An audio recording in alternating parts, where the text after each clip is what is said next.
Can you just specify da? Się usunięcie, jacy nie jako możliwe osunięcie, co to my robić?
Hello, good morning.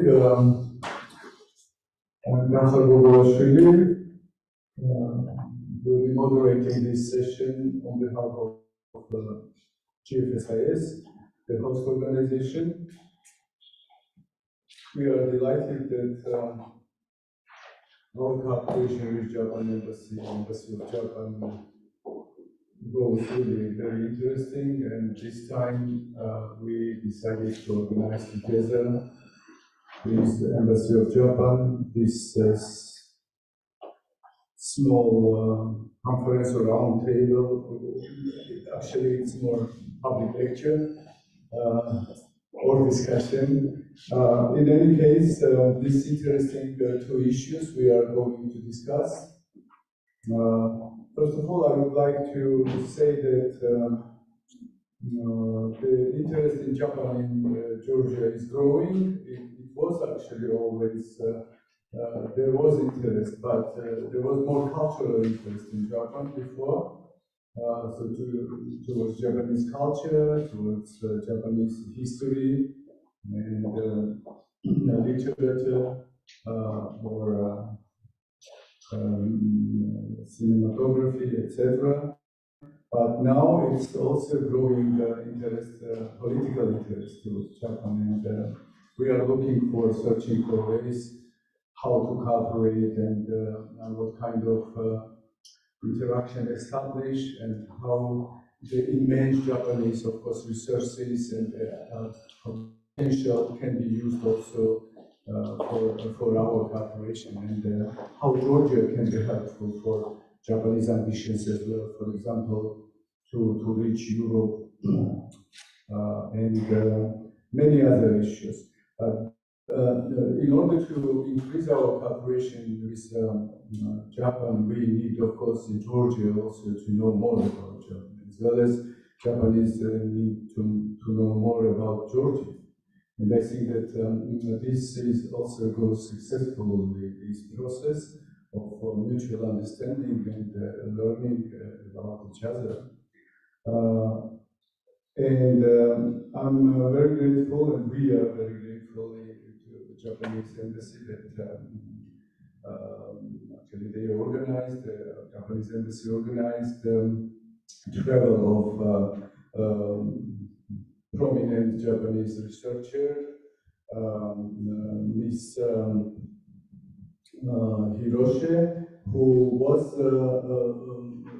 before, you've been before in many countries, but in Georgia, first time, I think, right? No, I spent money in Baku. In Baku, so I'm sorry. So many times. Okay, well, I'm very sorry, sir. She's already familiar with Georgia, it seems, and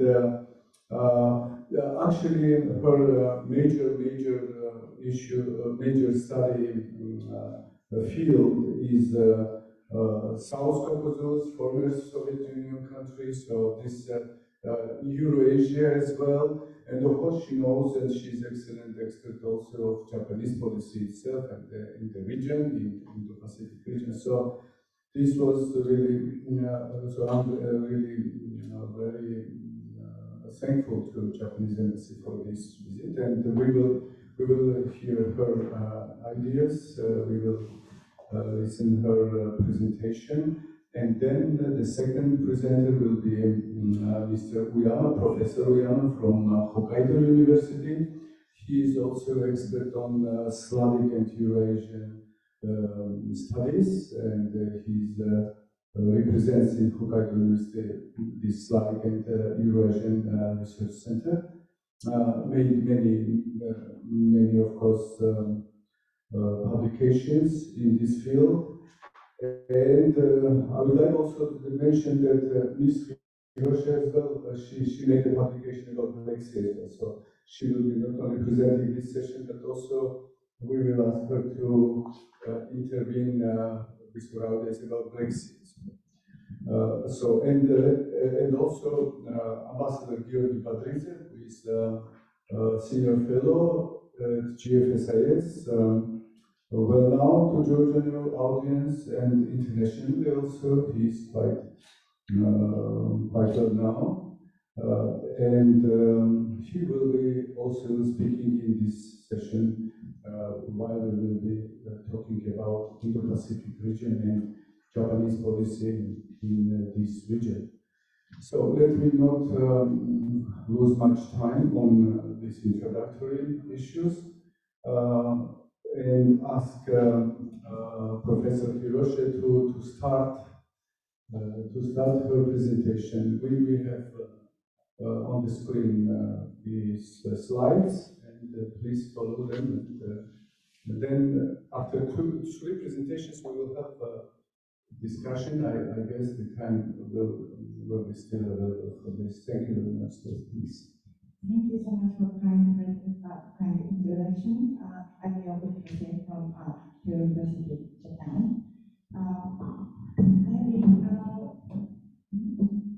I've been engaged with the research for Caucasus region and for my SSR, and now I try to speak about Japanese FOIP strategy.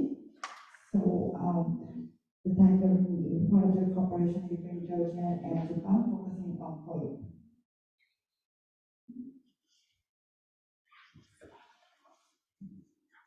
So in recent years, Eurasia has become an important field of international politics, and Russia and China have been trying to strengthen their influence on Eurasia, including Russian-Eurasian Economic Union and Chinese One Belt, One Road strategy.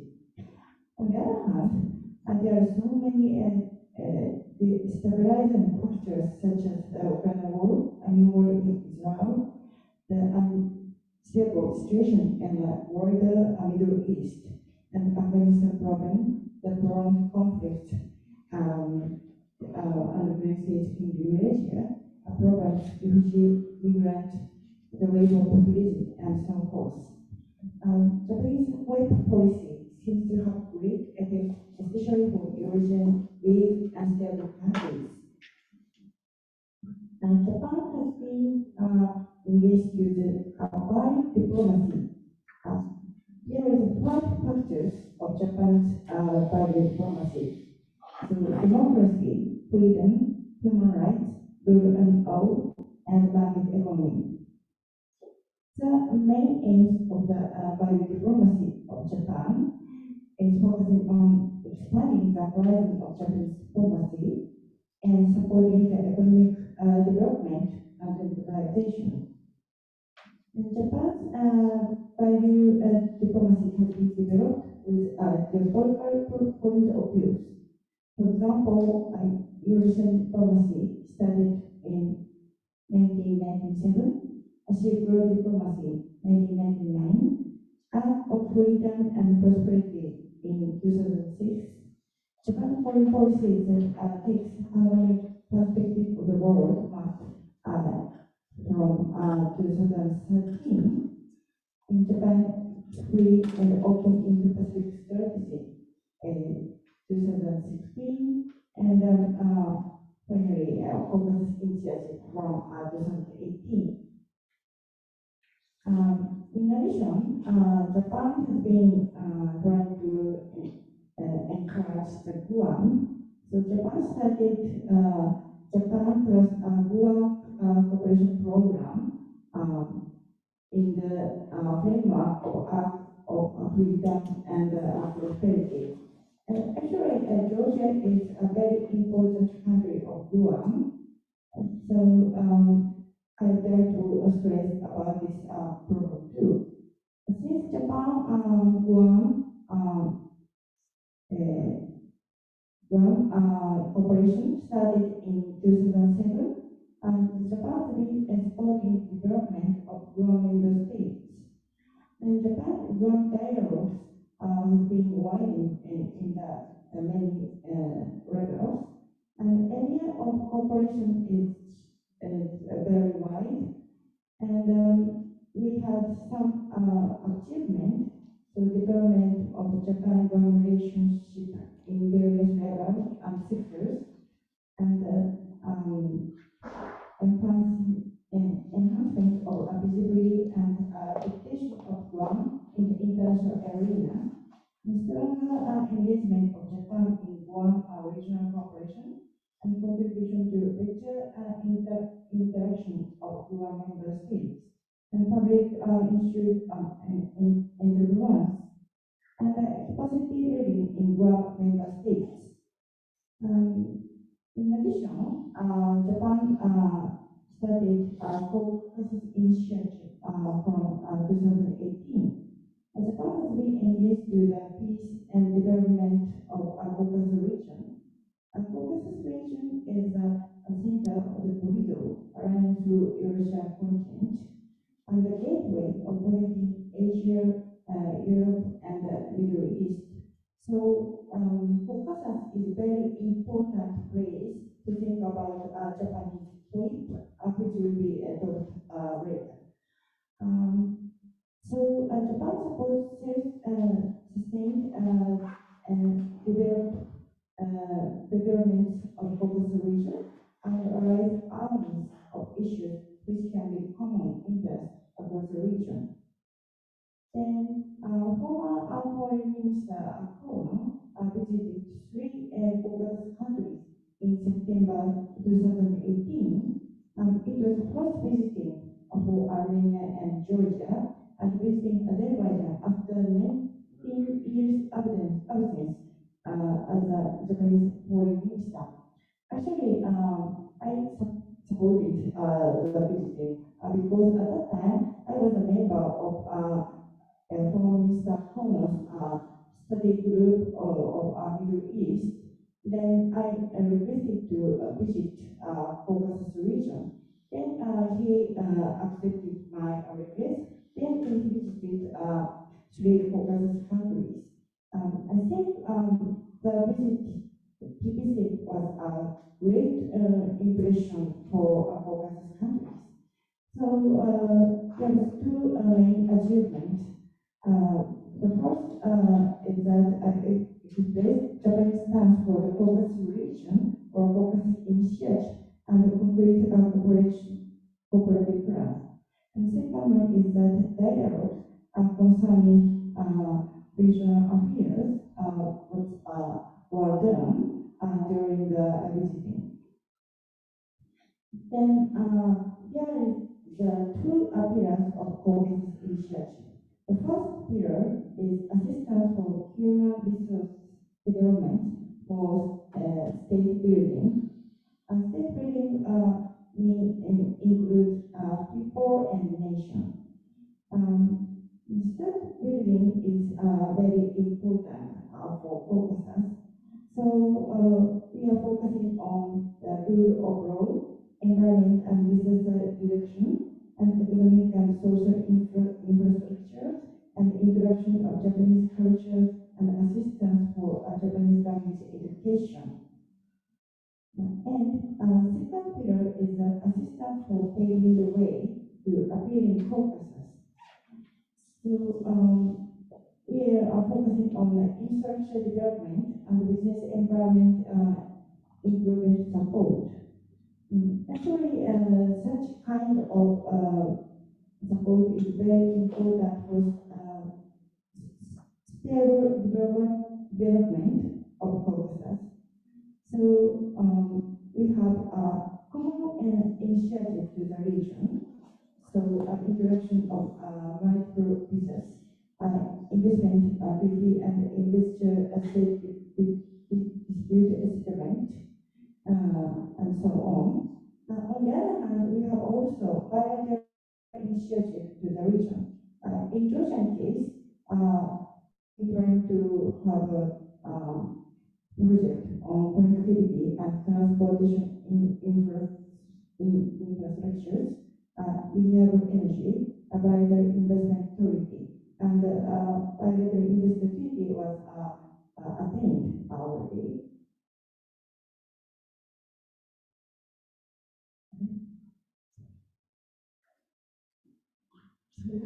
I will take this slide.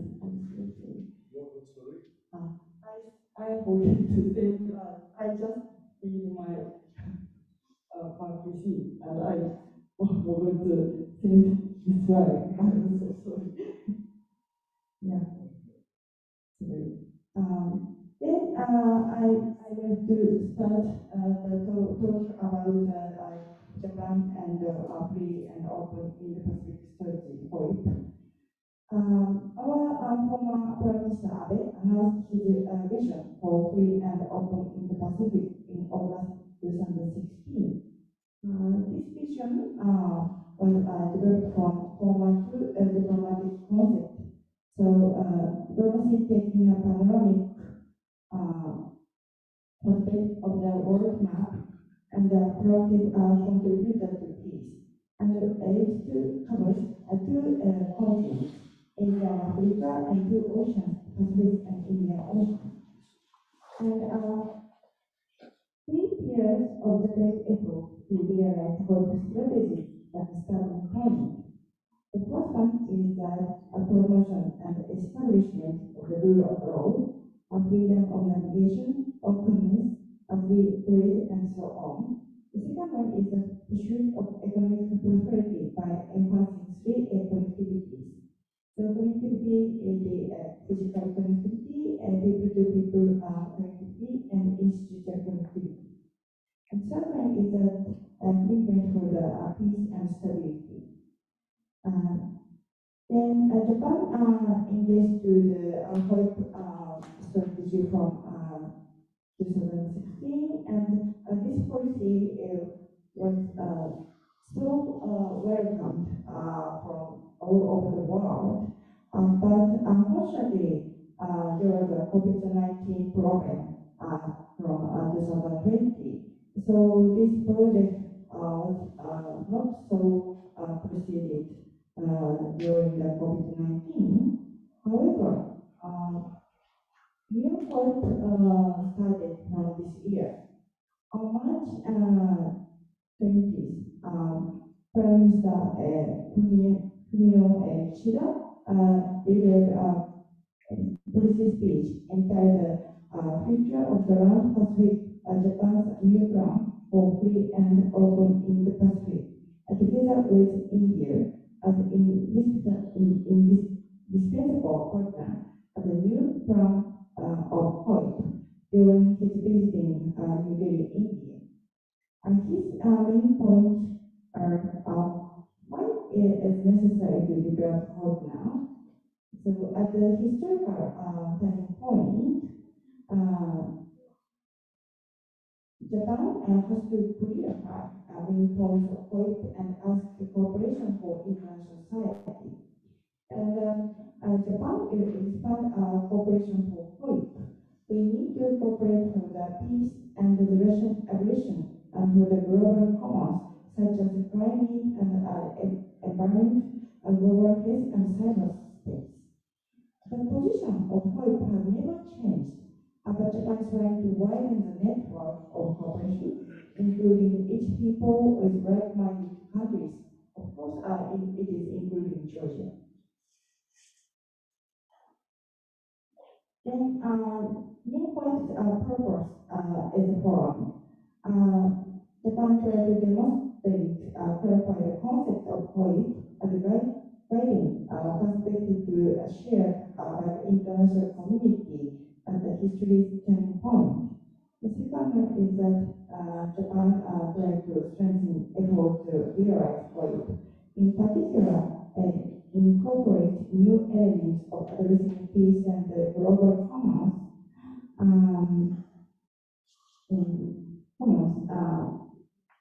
related issues into cooperation for FOIP. Also, Japan takes further measures in areas such as connectivity and freedom of sea, and that we focusing on the FOIP. The fundamental concept of FOIP remains the same to before. So Japan tried to defend the freedom and the rule of law, and Japan respect diversity, inclusiveness, and openness. Then Japan tries to take three approaches. The first one is rulemaking through dialogue. And the second one is equal partnerships among nations. And the third one is the approach focusing on the people. So our main stance is still the same, but we try to focusing on the new approach, and it will much effective for the doing FOIP. So new pillars of cooperation for FOIP are 4 points. The first one is a principle for peace and rule for prosperity, including the weak states. Our fundamental principle that international community should act for peace and peace building, and we try to create a free, fair, and just economic order in a manner that adapts to the changing times. And Japan tried to set the rulemaking to prevent open and unfair practice.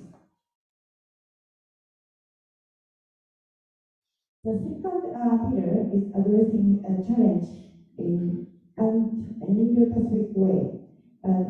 It's focusing on need for cooperation for global commerce. So we are focusing on climate and environment, energy security, food security, and global health, disaster prevention, and disaster response capacity, cyber problem, and fake news problem, and so on.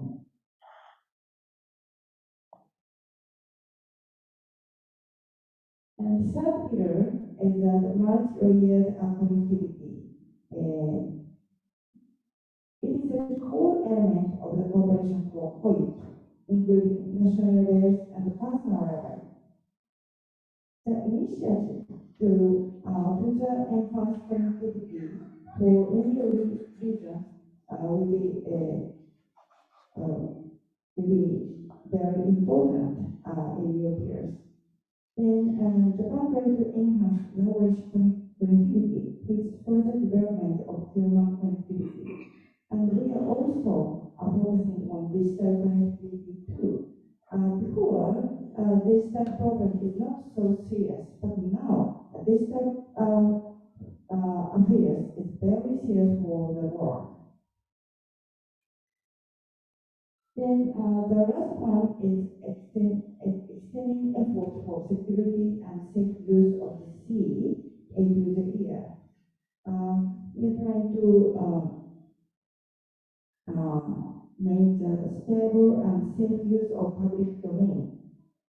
So we have three principles of the rule and law at sea.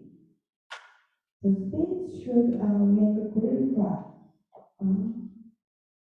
clarify their plans based on the international law, and states should not use force or coercion in trying to drive their claims. And states should seek dispute by peaceful means. And Japan tried to strengthen maritime law enforcement and enhance maritime security and promote safe and stable use of the airspace.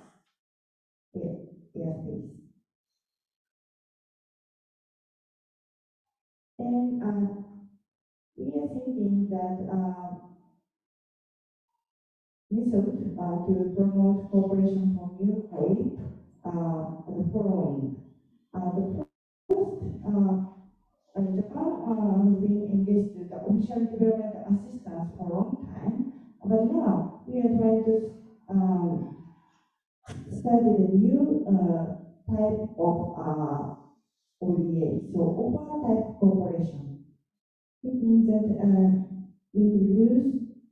introducing a new framework for the private capital mobilization type grant and grant aid that will adopt an investment as a new form of ODA. It's very important for mobilize private capital. A draft amendment to the JV law is under revisitation. And we are dealing with each need of the countries with the public and private sectors working in tandem.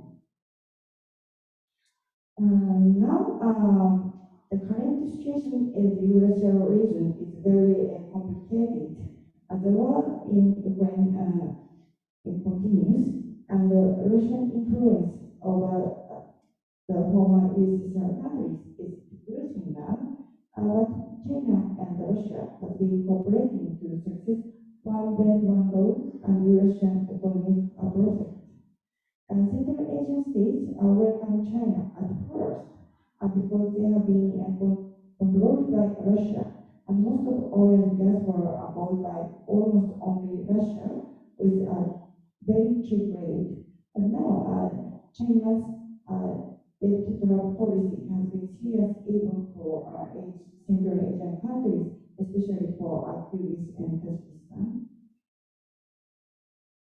But there are limitations of Chinese and Russian positions.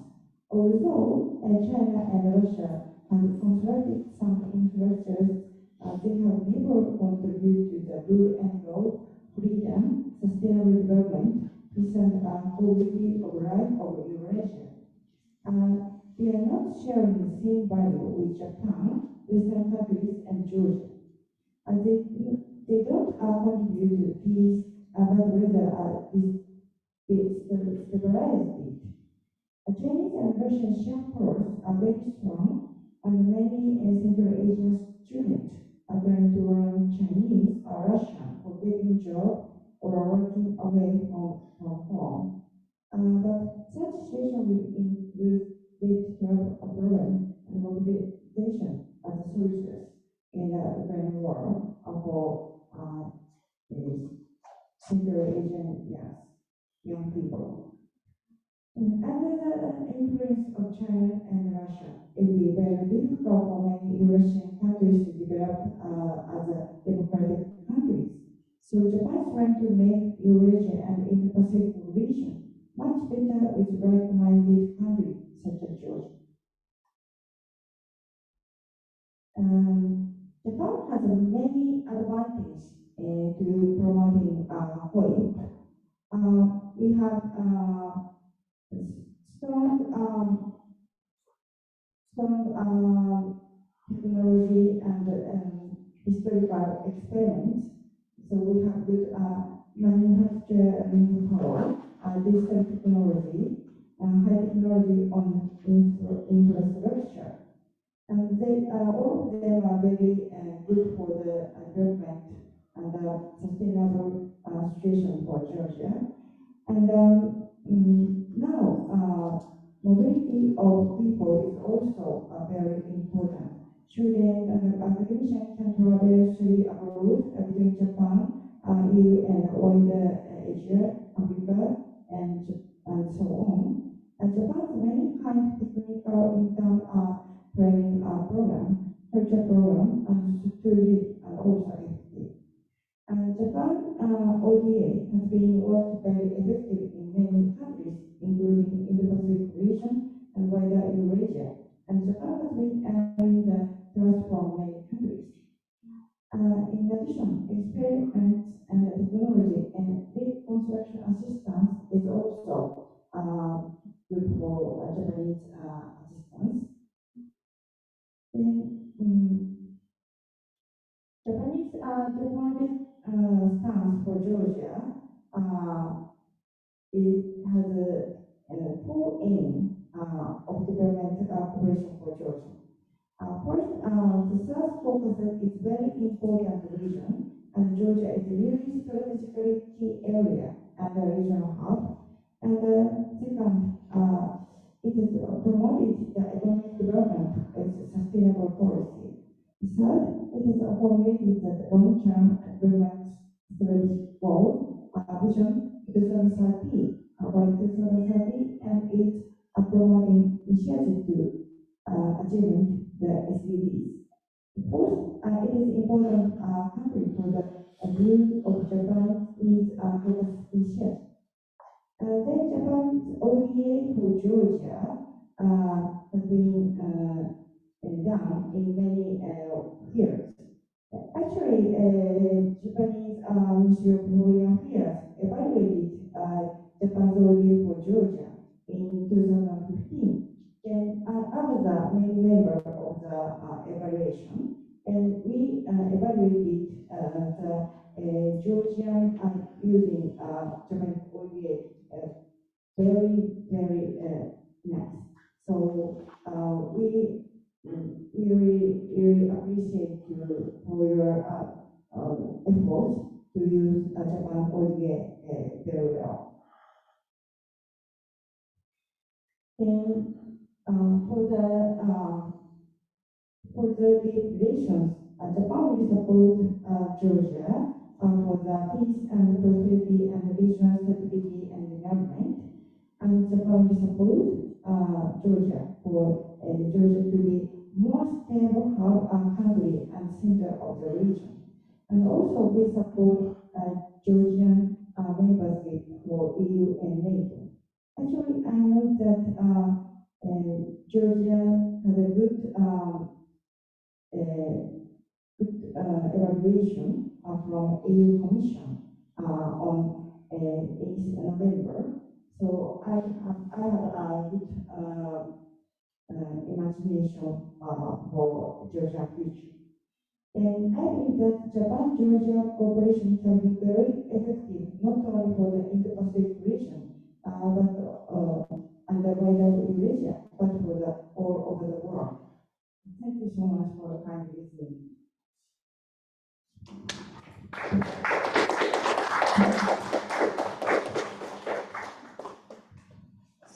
Thank you so much. Hirose.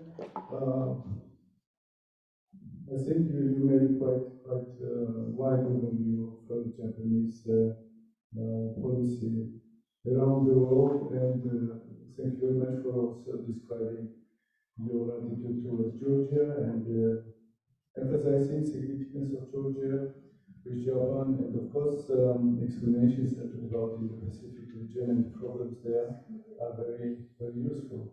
And somehow you also emphasized clearly the linkage of Russia and China in this region, and that it opposes somehow the principles that Japan tries to promote in Indo-Pacific.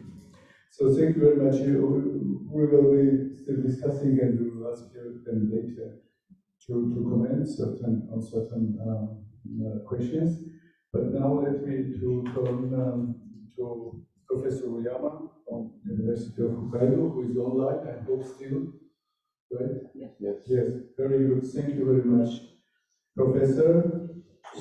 So we are waiting for your presentation as well, and then we will continue. So 10-15 minutes, up to you, of course, as it is. And of course, we would like to hear from you about Indo-Pacific region, more your considerations, how Japanese policy is going on there. And of course, you can talk wider because you know very well Japan's relation with Central Asia and wider Asian region, the Euro-Asian region. Thank you. Thank you, Dr. Golashvili. Do you hear me?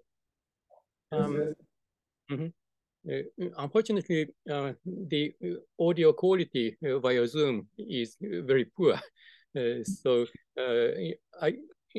I couldn't understand what Professor Hirose said.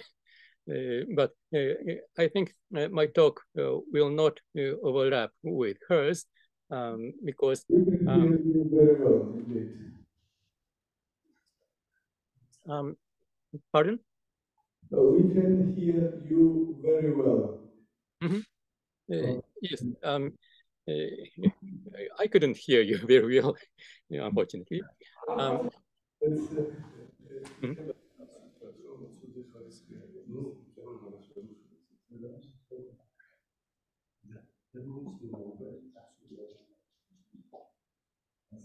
Well, anyway, I think my talk will not overlap with Professor Hirose's because I can say very little about FOIP. I'm a specialist in international politics in Eurasia, especially Central Asia, Russia, and the Caucasus. So I want to talk more about the prospects for creating a free and open Eurasia, although it may sound as utopian thought. Maybe Professor Hirose has already mentioned, but Japan has a history of value-oriented diplomacy, and one of the strategies based on values diplomacy was the arc of freedom and prosperity strategy, which was proposed by Minister Aso in 2006. And the arc of freedom and prosperity was thought to stretch from the Baltics to Southeast Asia through the Caucasus, the Middle East, and Central Asia. Unfortunately, this strategy proved very short-lived. This was primarily because of the situation related to inner politics in Japan, but also because many countries in the arc were not actually democratic. and so these are not free countries, and Japan had neither serious intention nor ability to promote democratization in these countries. So the FOIP strategy is also a value-oriented diplomacy, but the difference is that the main countries of FOIP are democratic countries, although it also involves some authoritarian countries in Southeast Asia. And the quality of India, a major player in FOIP, as a democratic country, is now under serious question because of the authoritarian tendency of Prime Minister Modi. But overall, the FOIP strategy is more clearly aimed at containing the influence of authoritarian countries, especially China, than the Arc of Freedom and Prosperity Initiative. And another difference is that FOIP, unfortunately, doesn't include the Middle East, Central Asia, and the Caucasus, with some exceptions. These countries are predominantly authoritarian. So I have to say that my position is quite different from the official position of the Japanese government. And I see a logic of division in the idea of free and open Indo-Pacific. And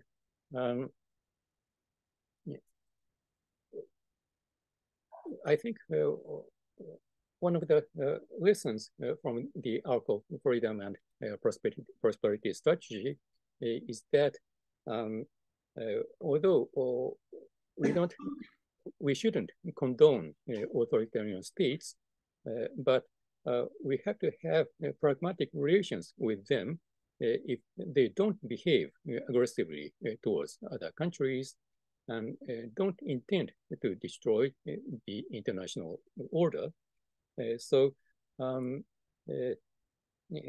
I think FOIP also has to be more inclusive toward various kind of countries, and also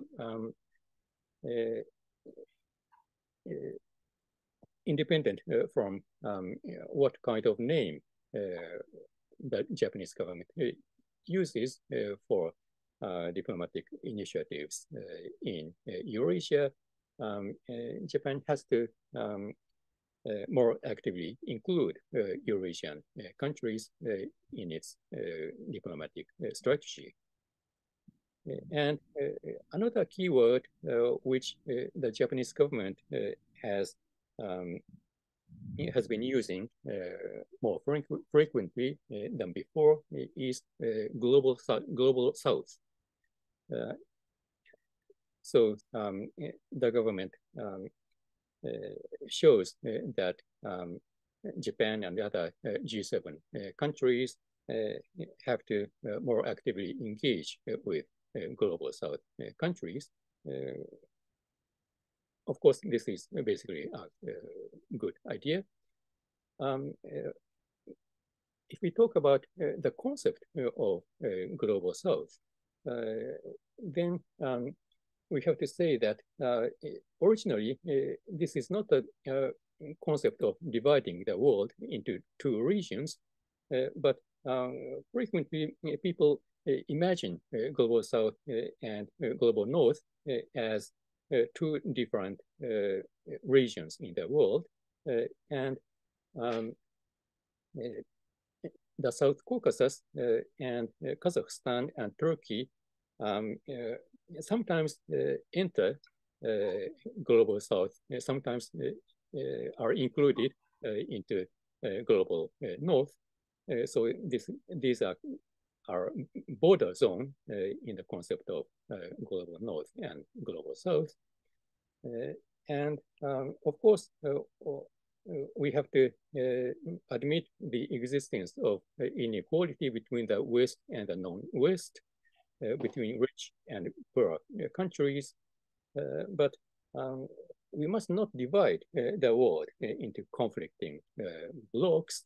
And especially we have to take into consideration the diversity of voices of the South.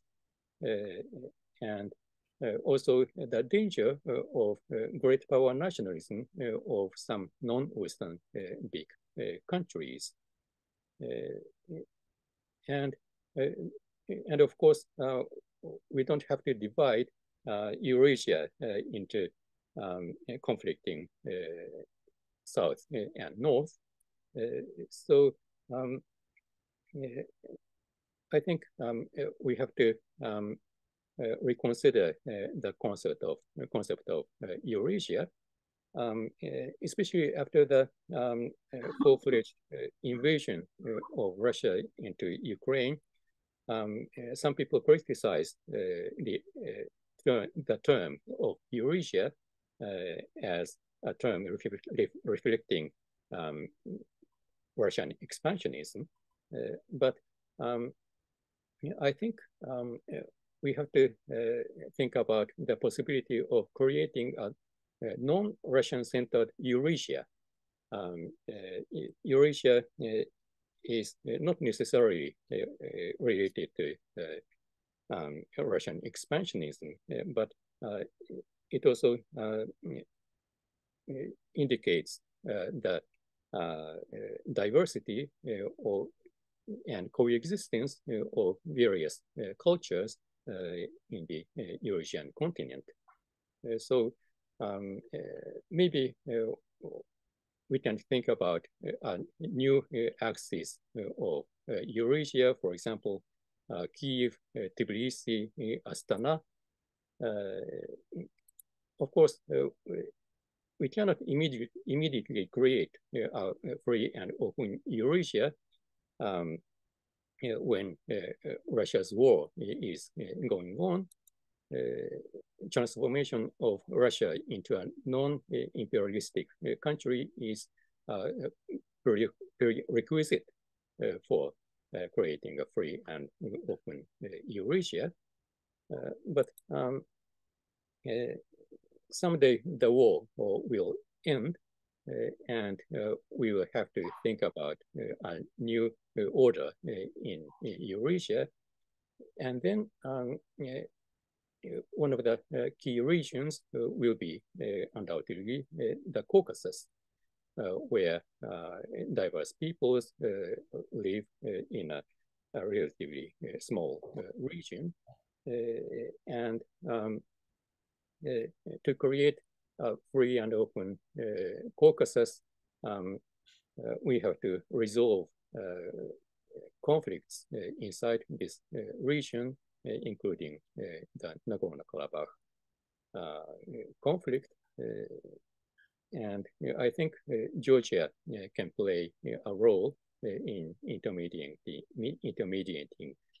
between Armenia and Azerbaijan. And we have to also think about the future statuses of Abkhazia and South Ossetia. It is very important to guarantee both Georgia's security, sovereignty, and the right of self-determination of the Abkhazians and Ossetians, especially about security. The occupation of South Ossetia, only 40 kilometers away from Tbilisi, is by Russia is very dangerous for Georgia, and I'm also concerned with Russia's plan to build a naval base in Ochamishire, Abkhazia. This poses threat not only to Georgia, but also to the whole Black Sea region.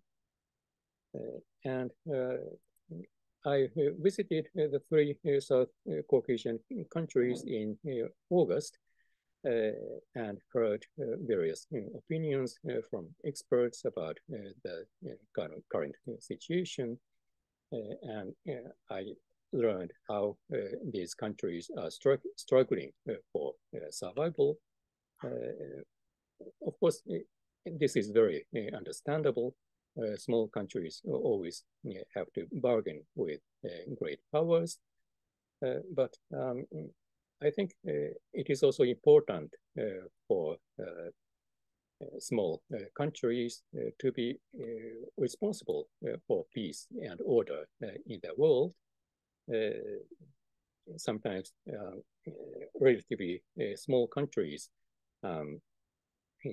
begin conflicts which negatively affects the world order. And Japan is, of course, a close ally of the United States, but it has also its own interests and its own diplomatic strategy. I think it is important for Japan to make clear its strategy as a middle power in the international order, and it should help smaller countries like countries in the Caucasus to play more important and responsible roles in the world community. So thank you very much for your attention.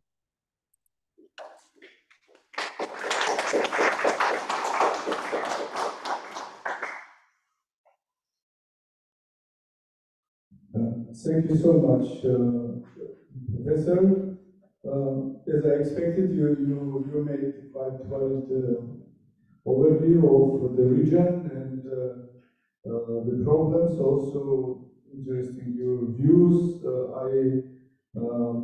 I think the idea of Kyiv-Tbilisi-Astana axis can be explained a little bit more. Kyiv-Tbilisi is, of course, we can understand easily as far as these countries are so candidate countries and EU candidate countries, and also very close by their aspirations and by their fight with Russia, etc. Astana maybe is something new in this regard, but it's interesting, of course, that in the future we also could consider, I think, Astana as our close partner. Yes, and well, thank you very much, and I think that we will have a possibility to have some discussion. I hope you can stay. Can you hear me, by the way? Yes, now I can hear you better. Yes, thank you, thank you. So I hope you can stay till the end of this session at least. If not, joining us later for the next session, which will be about Black Sea, because I know that you are also familiar with the issue and can fruitfully contribute to the discussion as well. So, but still, we will have opportunity to have some discussion about the issues that you raised. And now let me move to Ambassador Gyuri Badridze, who is a senior fellow GFSIS, to listen his considerations regarding all these interesting issues. Yes, please. Thank you, Dr. I would like to thank Professors Suyama and Hiroshi for their presentations and for their analysis of Japan's stance within the international order and Japanese views of free and interconnected Indo-Pacific region and also our region. I would start by saying that probably there is not enough Japan in the world. From my observation, and I think this is just a very simple reality. When democracies work actively together, the world becomes better. And it is also, now it might sound as a criticism, but I believe that Japan has not made enough of its impact on the world, which would be commensurate to its huge economic potential and power. We observed opposite in the case of China. When China replaced Japan as the second largest economy, it started translating its economic power into a geopolitical and military power. And we are seeing its impact, including in the Pacific region. And now we can very clearly see that there are very contrasting views of Japan and China for that region. If I may, I will start with earlier, at the earlier stage in history when the Cold War ended. What were the expectations for the global development? In 1989, some Western political scientists led by Fukuyama triumphantly declared that the Western liberal democracy had won, which was largely true. The fact that autocracies have been pushing back in the last couple of decades does not change the fact that liberal democracy has proved to be a superior political system. The fact that a couple of days ago, Chinese government took it as an offense that President Biden called President Xi Jinping a dictator only attests to that. The fact that dictators do not like to be called dictators, and many of the most authoritarian regimes pretend to be democracies, at least prefer to be called democracies, I think this speaks for the superiority of the democratic system. But then there was also an attempt to build a new international system after the Cold War.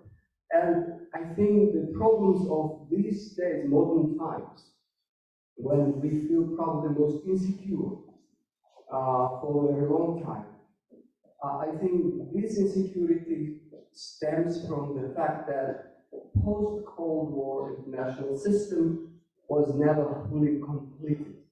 Just one simple fact, it doesn't even have its own name. How it goes down in history, we don't even know. It's been called the post-Cold War era, and it is over now. We live in a very dangerous time, and the developments that we are observing as we speak will determine the future history for many decades to come.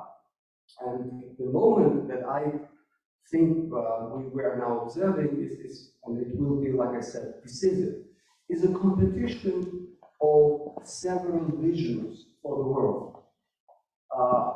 One main complaint coming out of Moscow and very open echo from Beijing and other places was that the West, the United States, attempted to create this unipolar world. And this was basically an attempt to impose American will upon the world. And its alternative was proposed to us in the form of multipolar world. What it really is, I think, nowadays is quite clear.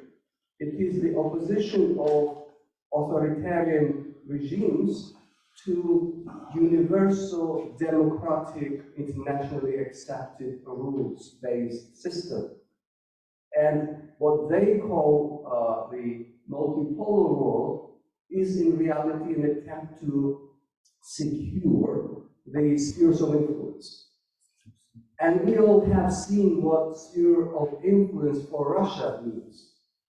It is poverty and destruction, let alone the quality of human societies deprived of rights and elementary democratic conditions. Chinese version of it also seems to be based on the idea that this giant country needs to secure a certain sphere of influence. Things were getting pretty tense lately, and one encouraging development that I have observed was in the last 1 month was that first we saw the visit of Australian Prime Minister to Beijing, which I'm not sure was given enough attention from international community, and then the very recent meeting with Chinese and American leaders. To me, this signifies that the strategy planners in Beijing might be realizing that complete destruction of international system may not be in China's best interest. Unlike its junior partner, Russia, which has fully invested in forcible destruction of international rules-based system, at least within its own area and region. But even beyond, if you look at the most destructive forces in the world, most of them would be Russia's close allies. What we are seeing in the Middle East at the moment,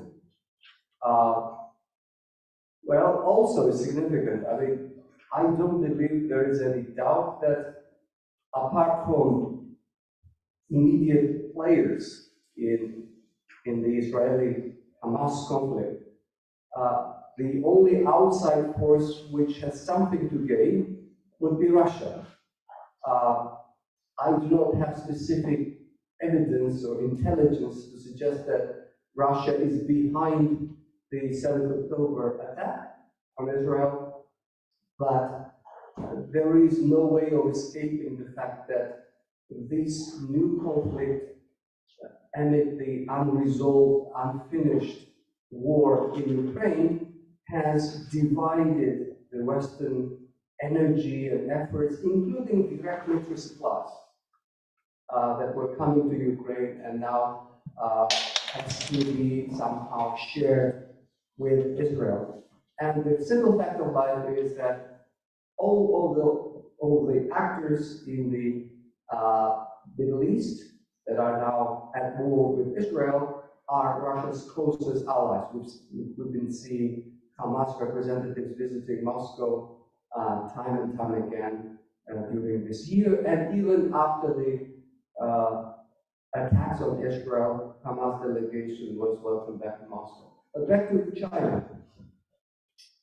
One thing that China has demonstrated, and it's like I said, it's very a sharp contrast with the Japanese worldview and the view for free and interconnected Pacific region, is that Japan views interconnectivity as a tool of influence. Usually, if you look at Japanese investments, loans around the world, but also how the Belt and Road strategy has been developing, this is basically a Chinese view of extending its state influence globally. And it is not a unique worldview, by the way, because it is quite true that those who organize, develop interconnectivity, international infrastructural programs, basically they gain an additional degree of influence. Democratic countries act in different ways. For instance, Georgia has very positive experience of Western countries initiating international infrastructural projects. For instance, in the 90s, the first time when Georgia basically was involved in such projects was at an American initiative. It was the vision of the United States government at the time that connecting Caspian energy to international markets directly would facilitate the economic development, the increasing sovereignty and stability within those countries involved. And this was definitely the outcome of the Baku-Tbilisi-Ceyhan pipeline project and following ones which followed. And at the time, the United States didn't have much ulterior motives or selfish motives, because the main beneficiaries of such development of these projects were quite a few European companies, and of course the countries, regional countries involved: Azerbaijan, Georgia, Turkey, and some Caspian countries to a certain extent. So this is why I emphasize that when democracies lead and present political and economic initiatives, usually world becomes a better place. And we can observe the opposite when authoritarian countries do the same. Usually it happens with certain ulterior motives, and quite a few countries have found themselves in quite awkward and difficult positions after getting such projects or loans, including from China. I do not believe the world is destined to be a scene for inevitable Chinese-Western confrontation. And the reason why I mentioned the Australian the meetings with Australian Prime Minister and the United States is that maybe a Chinese mood, we might be observing the change within Chinese mood. Because unlike Russia, China can very successfully develop further within the rules-based international system. Again, of course, it will always try to bend those rules in its own favor, but China so far has thrived within this system. China's economic power is based on the experience of its deep cooperation with Western world, with the United States, European Union, and others. And it is not inevitable that the future is about strategic confrontation. Competition, yes, and I think the United States has indicated very clearly that it will be competing with China, including in the Indo-Pacific. We have observed the creation of AUKUS, which is clearly prepositioned, it's not yet doing so, but it's prepositioned to somehow engage in the policy of containment, which China resents. China has openly stated it will not be contained. But I think the appetite of other regional countries to either join the Western efforts to contain China will depend on China's own behavior in the region. So far, it has managed to alert and actually scare quite a few of its neighbors by, like I said, translating its economic might into hard power and then using this hard power to push out its neighbors from their shared maritime and other economic sphere. So to conclude and leave some time for our discussion, question and answer session, we are at a very perilous moment in history. The post-Cold War system has more or less been ended, and the new system, whether it will be a stable, rules-based system that will bring us the era of new development cooperation, is possible to be formed, but the risks are huge.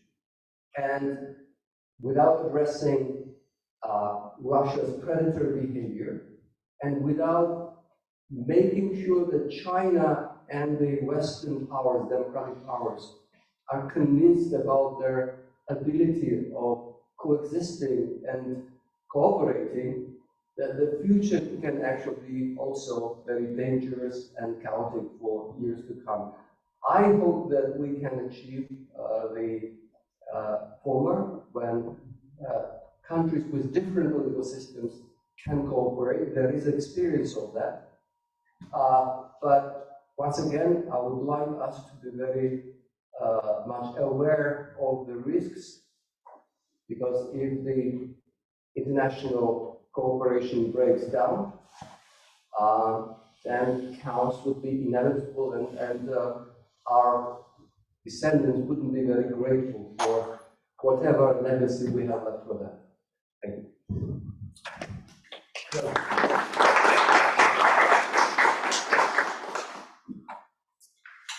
Thank you. Thank you so much, Yogi, and I appreciate your idea what in reality the multipolar world means. And this is the attempt to destroy actually not unipolar domination or hegemony of United States, but to destroy the spreading and enlargement of the democratic world as such, and democratic order as such. So that is very, and convert it into local kings, like the actors who are trying to influence the region as such. So in this regard, of course, this is in all these three interventions somehow make me to reflect the role of Japan and attempts of Japan to establish something new, which will oppose these kinds of attempts. Definitely, Japan is not trying to establish itself as a local power in the multilateral, in the multipolar world, but it is to promote multilateralism more and to help the democratic order and international order to continue to play a leading role in the relations. And this should be appreciated. In this regard, I think that Georgia, Ukraine were mentioned, and probably Kazakhstan in the future, and many other countries of the region can be considered as a future allies in this endeavor. Allies of Japan, Western world, US, would it be Australia and others, countries of good cause. As regards to China, yes, I also very much, this is also some desire of me as well, wish, I would say, wish of me that to see in the future China as a positive actor, not as a, the American president said that the Chinese president is a dictator, so I wouldn't like to see dictatorship of China. As far as I consider that this is really an ancient culture and more flexible than many other similar countries, the dictatorship countries, more flexible most probably to accept democratic world in the future, so to embrace as well. I would like now to make a question, if you allow. I think that this is important for us to know, or at least it is interesting to know, whether Japan considers the promotion of another or alternative connectivity ways from Indo-Pacific region to Europe and farther to maybe to Africa and other regions, an alternative to Chinese initiative of the Belt and Road, because we see that if Chinese Belt and Road stays as an only potent project of connectivity between East and West, then China will dominate actually and will influence, will use it for influence. I see, I don't know, I feel that in your interventions also that Japan is very much interested to use some other means in order to get new connectivity. And also, Japan-EU agreement on cooperation also promotes idea of transport connectivity and cooperating in this field. Would you elaborate in this regards? Is India somehow involved in this, whether the Japanese connection to Europe may go not only through China, if we talk about terrestrial connection, but also using some infrastructural ways through India, and again, Caucasus may be implied in this or maybe participating. And the second thing is maybe second question, which I would be very much interested in to understand whether this initiative of Japan about free and open Indo-Pacific, that it is excellent initiative to my view, is fully supported by G7 countries. And if G7 countries, I know there are some consultations with US about this, with Australia about this, but if G7 countries are ready and discuss with Japan this initiative and to support collectively this kind of approach in the Indo-Pacific. Thank you. And then I will ask audience, of course, to make their questions. Yes, thank you. This will be to you as well.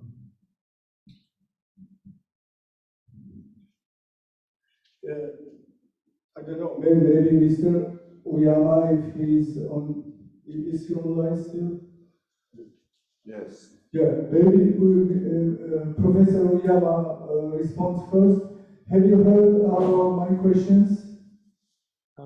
Okay, thank you very much for your questions. Yeah, maybe you respond first, being privileged because of being online and not with us. Thank you. Japan basically uses sea routes to transport goods to major countries in the world, including Europe, but it also promotes the use of various land routes in Eurasia. And actually, in this sphere, Japan cooperates also with China. One of the first major ODA projects in Japan's ODA project in Central Asia was the reconstruction of railway station on the China-Kazakhstan border. And after the full-fledged invasion of Russia into Ukraine, Japan is also considering promotion of the Trans-Caspian route. And of course, for Japan to access this route, Japan has to use the route through China.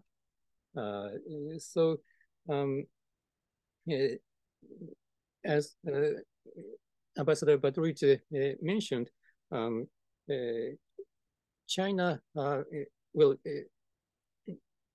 China is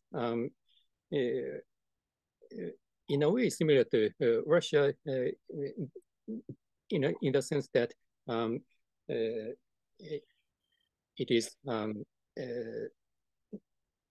does not want the West to eternally dominate the world, but at the same time, currently it benefits from the existing international order.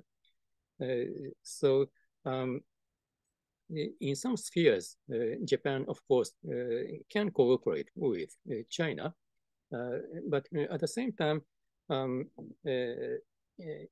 China, although China is less aggressive than Russia currently, it also wants a world order where great powers, non-Western great powers, can behave freely, and it aggressively behaves in the southern and eastern China Sea, and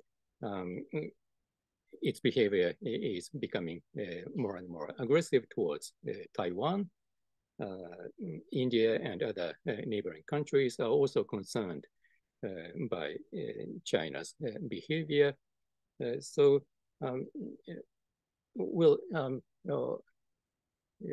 before,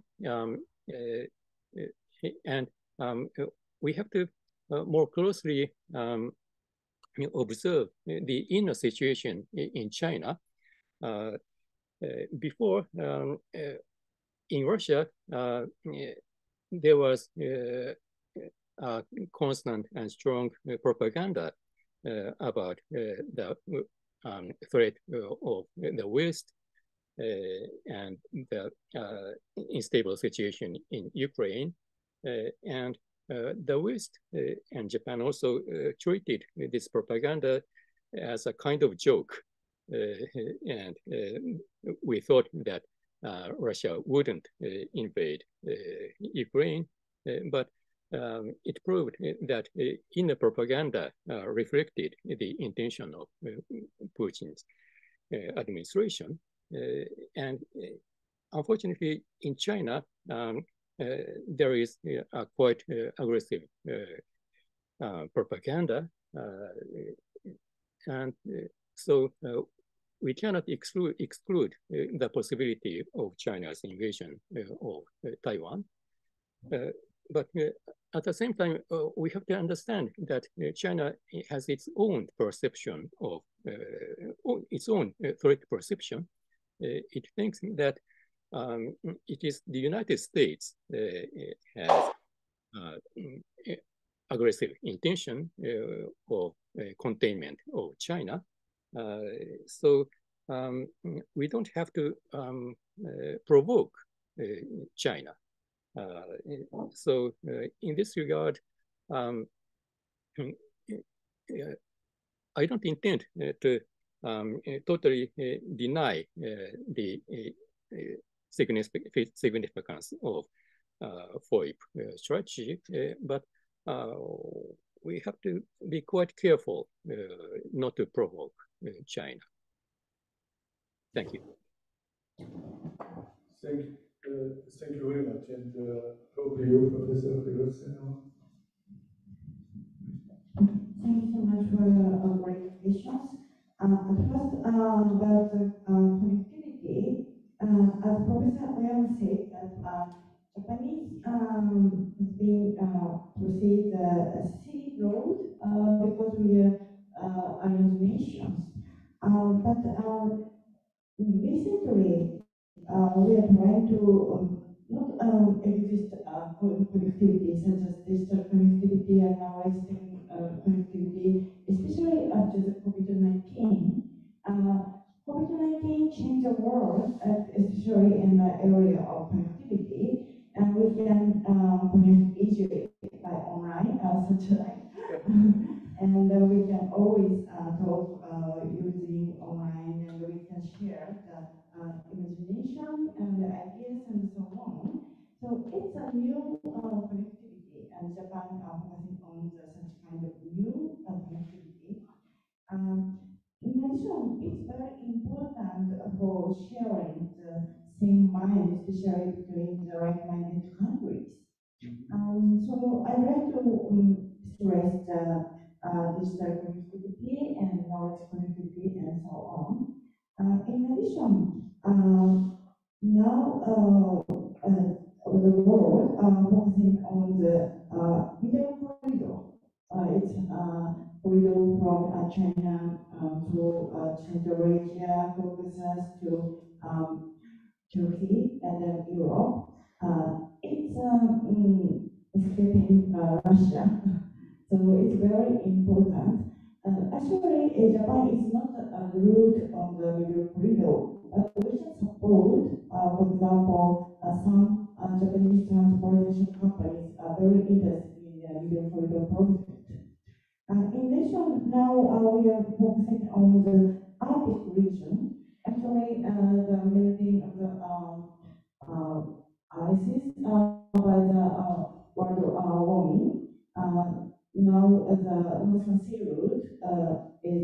really strategic, very important. And we are also looking forward to the participate to the project because Japan is a part of sea route. I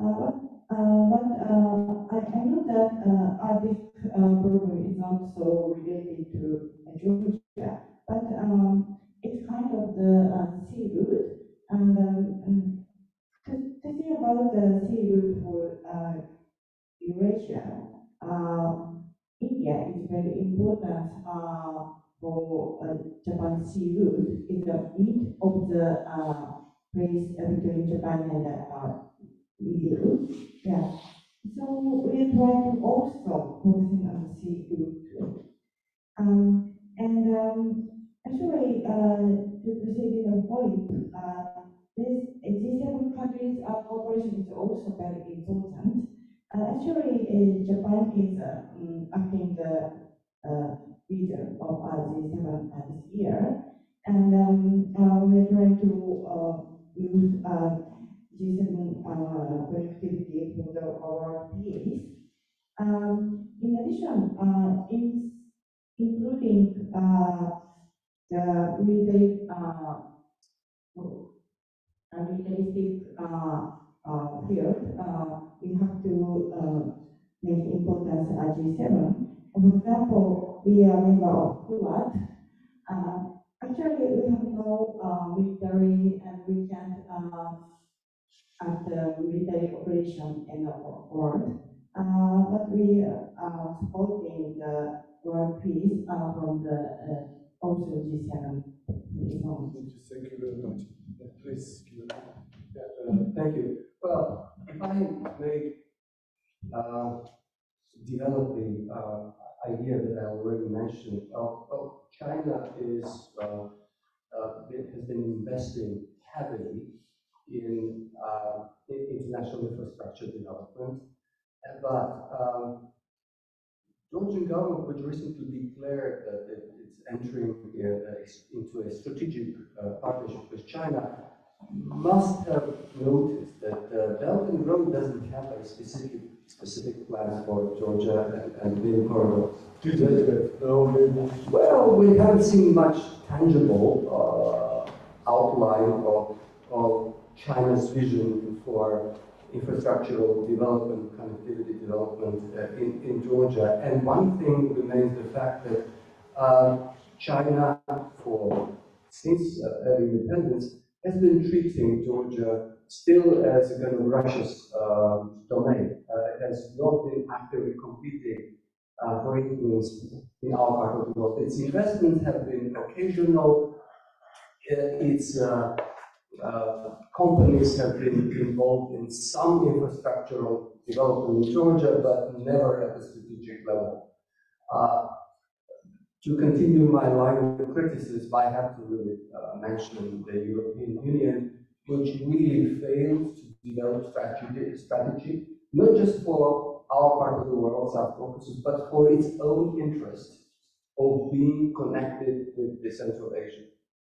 And this is just the most obvious thing that is lacking from the Eurasian map, that Central Asian region that remains a landlocked and surrounded by three greatest authoritarian countries, Russia, China, and Iran, and that have only potential safe and stable independent outlet and connection with the Western markets.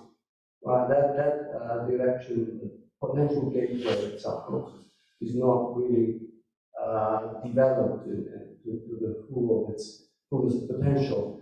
And this would have been, I thought, Europe's own very close interest of, for instance, diversifying its energy imports, energy security, and for the moment they have not really invested much in developing such connectivity and infrastructure. In the 90s, you would remember, there was an idea of called TASIS. Don't mention how old we are. Yes, but you would also remember that TASIS kind of passed away peacefully. Yeah, Traseka, yes. Traseka was a kind of attempt at European vision for connecting European region to Central Asia via South Caucasus, but we never really saw much action. And if this new connectivity actually develops, but develops by China, the purpose of such connectivity would not necessarily serve the European interest to its fullest. And we all know that the Russia's vision is the exact opposite. I mean, Russia has been viewing South Caucasus as a kind of cul-de-sac for the Russian Empire. The moment Russia reached Caucasus and made Georgia part of its empire, we basically were at the end of the road. And since the 90s, it's been Russia's kind of strategic effort to prevent any serious infrastructural development.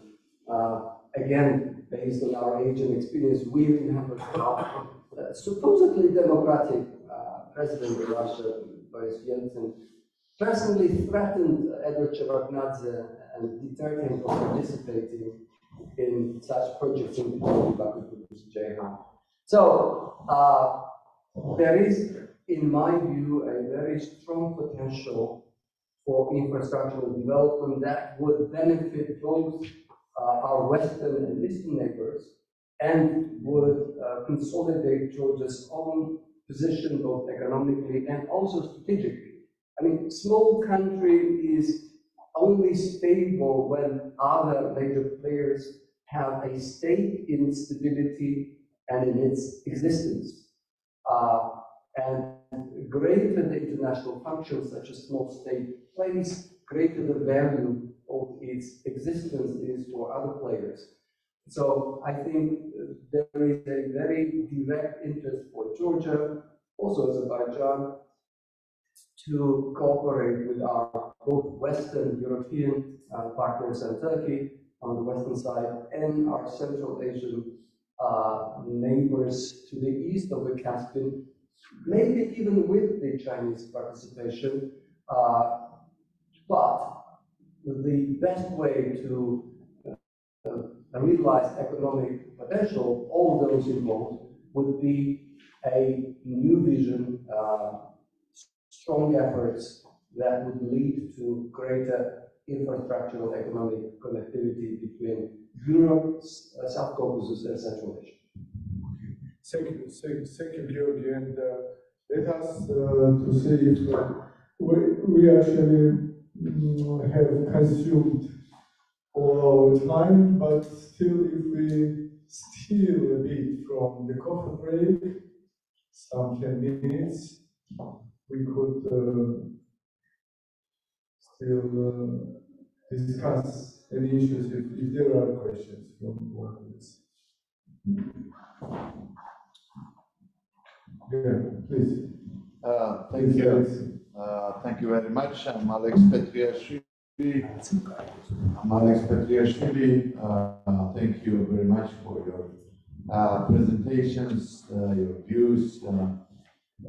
I have two questions. We have discussed a lot China today.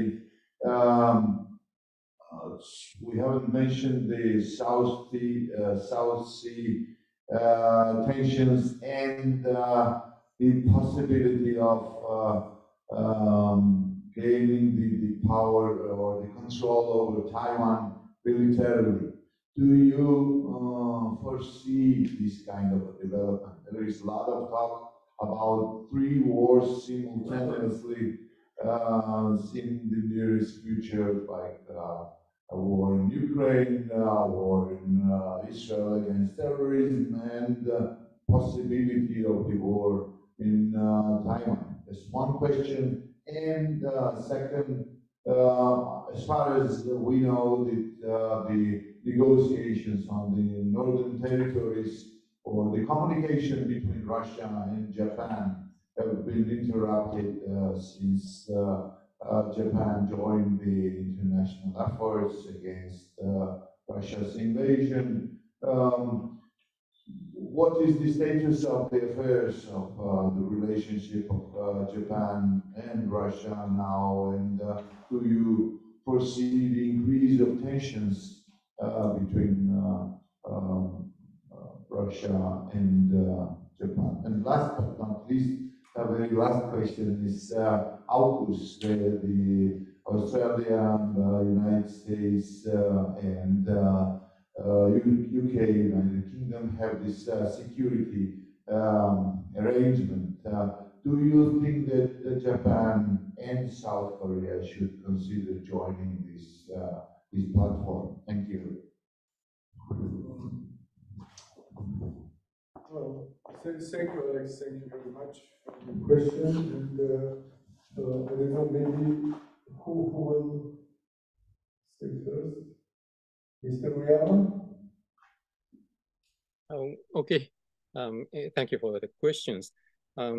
Well, I don't think that the possibility of China's invasion of Taiwan is very high, but cannot be excluded. Because the past few years or several years of Xi Jinping's administration shows that China is not so rational actor as considered before. Its policy towards COVID was too much strict until some time, and after that it changed drastically, and its economic policy is also sometimes not predictable, and now foreign investors are quite fearful about the change of economic policy, and also the possibility of detainment of foreigners. So if Xi Jinping's administration at some moment decides that there is no way other than militarily unite Taiwan, because the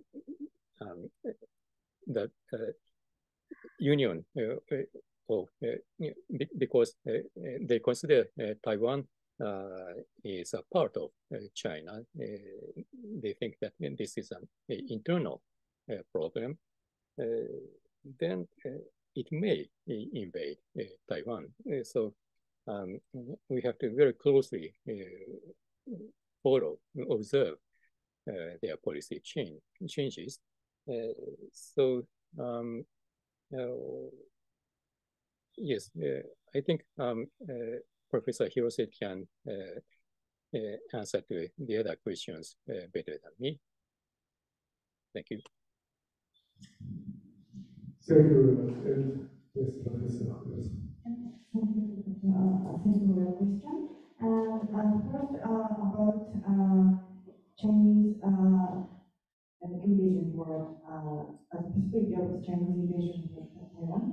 I think the possibility is not so high, at least in the recent years, because China can learn how serious to invade and so many sanctions will be activated by a serious invasion to see the Russian situation. Then China is more, China is wiser to think about such kind of problem, I think. So maybe China cannot invade for a while, anyway. On the other hand, I visited Taiwan in the end of August, and asked many professor or officer concerning military or international affairs and so on. All of them are really indifferent for the Ukrainian crisis. Then all of them say that they have no fear concerning Chinese invasion in near future. On the other hand, all of them are very they are thinking that Chinese community war is very serious for Taiwan. So Taiwanese present main problem is about the Chinese community war. So it is very surprising for me to know that Taiwanese are fearing concerning Ukraine war and Chinese invasion and so on. The second question about Japan and Russian relations concerning Northern territory. Unfortunately, the negotiation has been stopped for a long time, especially after the COVID-19. Russia changed their constitution, but they cannot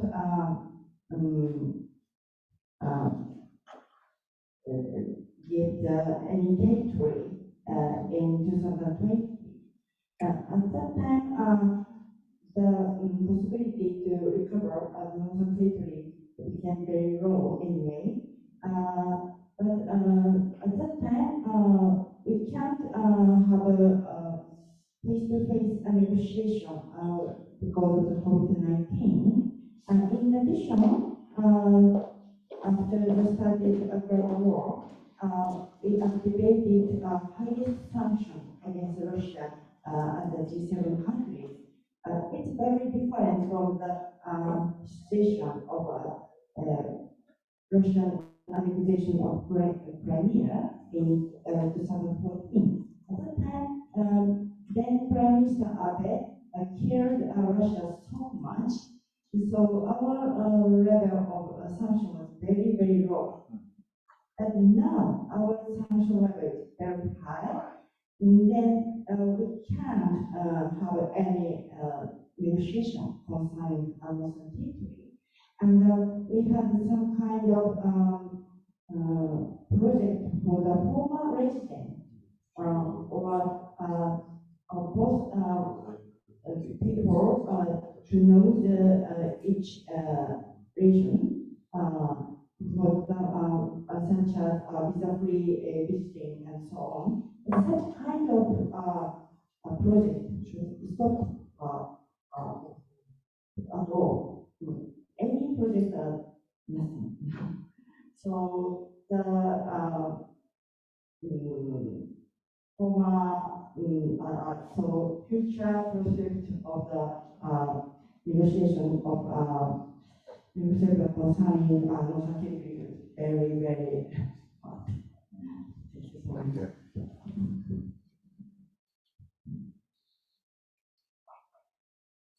Thank you very much. Thank you very much for that as well, because we are 15 minutes later now. Yeah, thank you so much for your presentations, for excellent explanations of the Japanese policy and visions in the region and globally. For us, it's really very interesting, and for Japan and Georgia relations in the future. Of course, in the future, probably we will have other type of sessions which involve concrete discussions about what we can do, Japan and Georgia, in order to increase interaction, to increase cooperation between us. But for now, it is no less important to know what we are doing in the world and how we are positioning ourselves and whether our visions and our understanding of international order and international relations, they are matching each other. This is a very important thing. So thank you very much for this, and I will close this session now and invite all to the coffee break. So we will have then a very interesting session on the Black Sea with two presenters, and Alexei will be moderating this session. Thank you.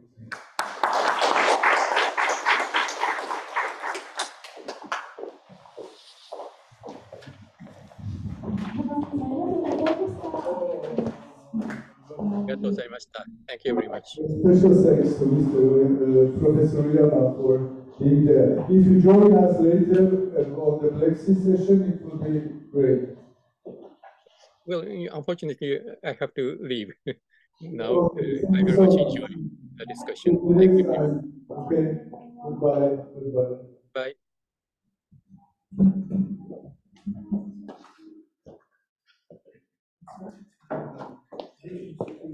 Okay, it still sounds somewhat like a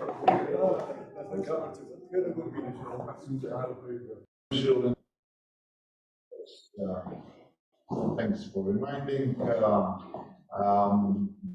Once there was a phrase, one very rich and influential person has asked the question, what the hell Americans have to do in the Black Sea?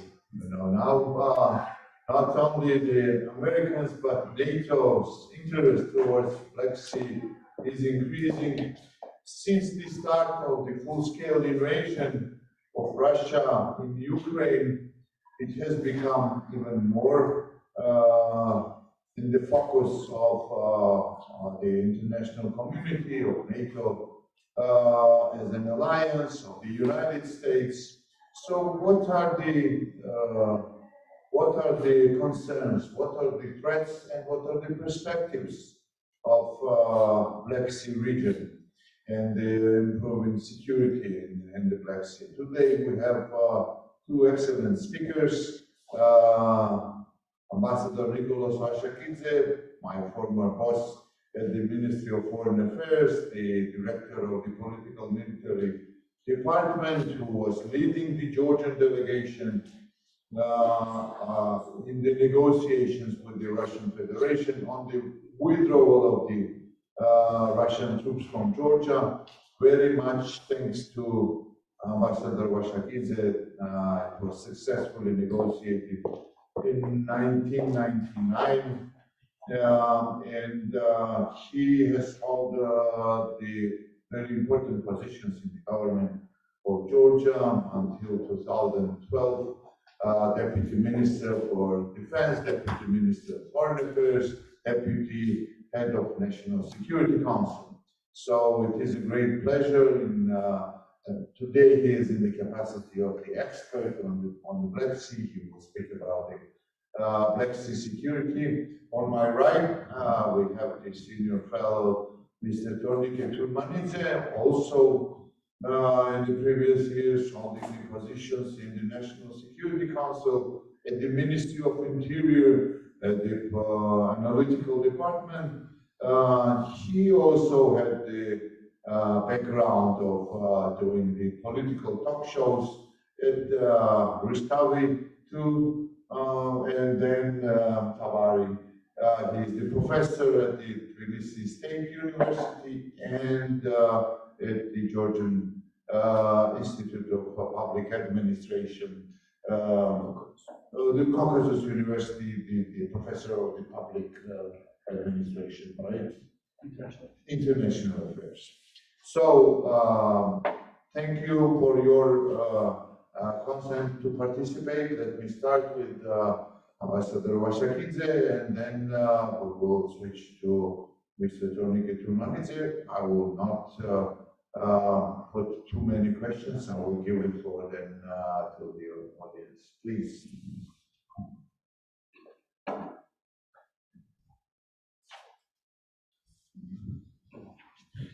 Well, Mr. Petreshko, thank you very much for such a fine input. introduction of my personality. You missed one position which I held at the time. It was also president of Georgian International Oil Corporation, but I would say it was the most pleasant position into among those you mentioned here. First of all, I would like to appreciate very much the interest of Japanese scholars towards the problems of our region and our country. Here in Georgia, I have to state very openly and frankly, we perceive Japan as a force for good on international arena, as a very positive player, and I think that Japan has a big potential to influence the world and regional political situation on a very positive way. And we do have a quite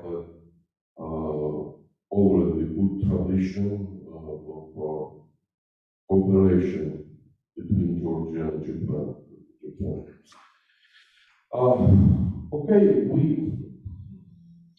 couple of weeks ago, I had on one occasion presentation on the Black Sea security issue, and when I analyzed this problem, I came to the conclusion that it is quite vague and not very much optimistic situation for the moment in this regard.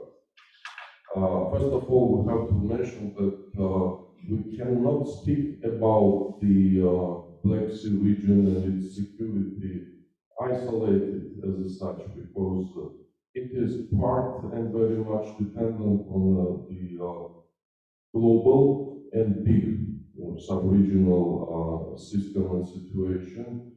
And you simply cannot resolve or overcome the problems of Black Sea region isolated if the global situation is not touched. And unfortunately, you know that the global situation is very messy and problematic now. That's why I have to say that the future of Black Sea region and its security is dependent on how this very difficult and messy global situation would develop furthermore. You know, of course we have to touch some part of history, recent history and so on. There were hopes, especially in 90s and beginning of 2000s. You remember, for example, also coming out from this global situation and global hopes of that time, famous concept of Professor Fukuyama about the end of history and the endless continuation of global liberal democracy and peace. Unfortunately, it did not happen so. And part of these hopes were also the hopes of having a peaceful Black Sea region and to have it as an area of good and prospective cooperation. And by the way, a number of steps in this regard were made at the time, kind of initiatives. I think, Alex, you remember them well. For example, it was a sort of format of military naval security in Black Sea called Black Sea FOIP, where I guess it was a Turkish initiative, and Turkey, I would confess, had played a quite a positive role in this regard. And this format was devoted to establishing of confidence building measures and cooperation, naval, military cooperation for search and rescue, confidence building, openness, and so on. And 6 countries of Black Sea were participants of this format. Georgia, Turkey, Russia, Ukraine, Romania, and Bulgaria.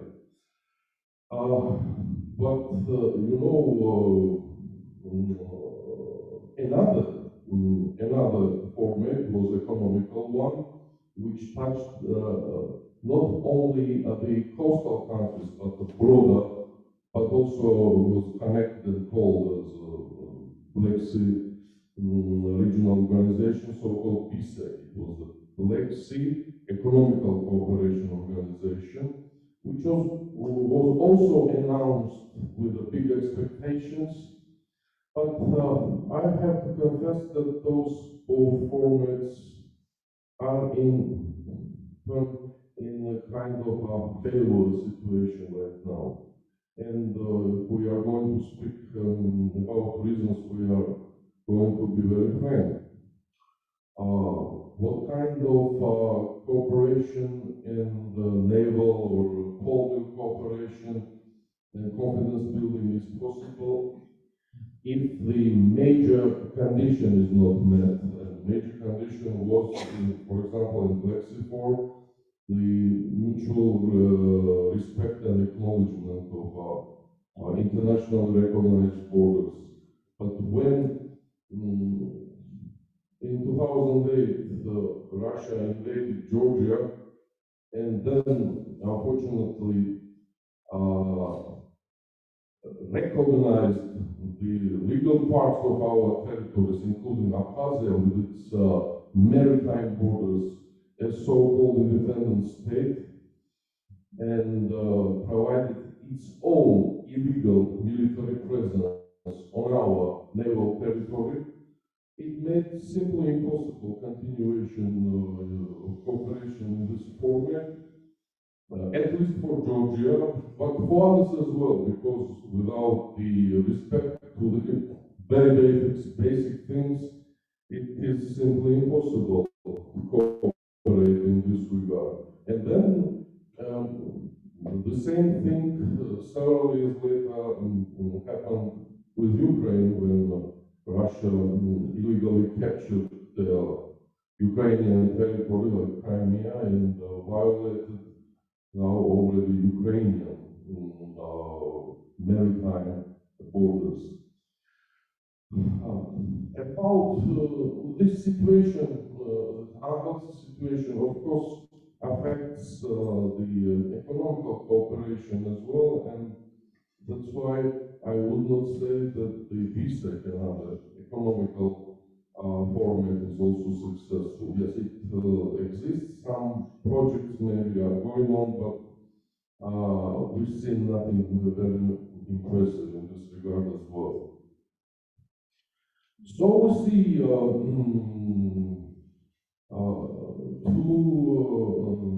have this region more successful in terms of cooperation, the major problems are to be excluded, and the major problem is Russia and its aggressive politics. Now Russia is engaged together with Iran and China in the axis of fighting against the democratic community of countries, and how this big giant struggle is going to be resolved on a worldwide area. It would affect then, of course, the situation in Black Sea region. And then how it will develop, of course, we can draw several kinds of scenarios.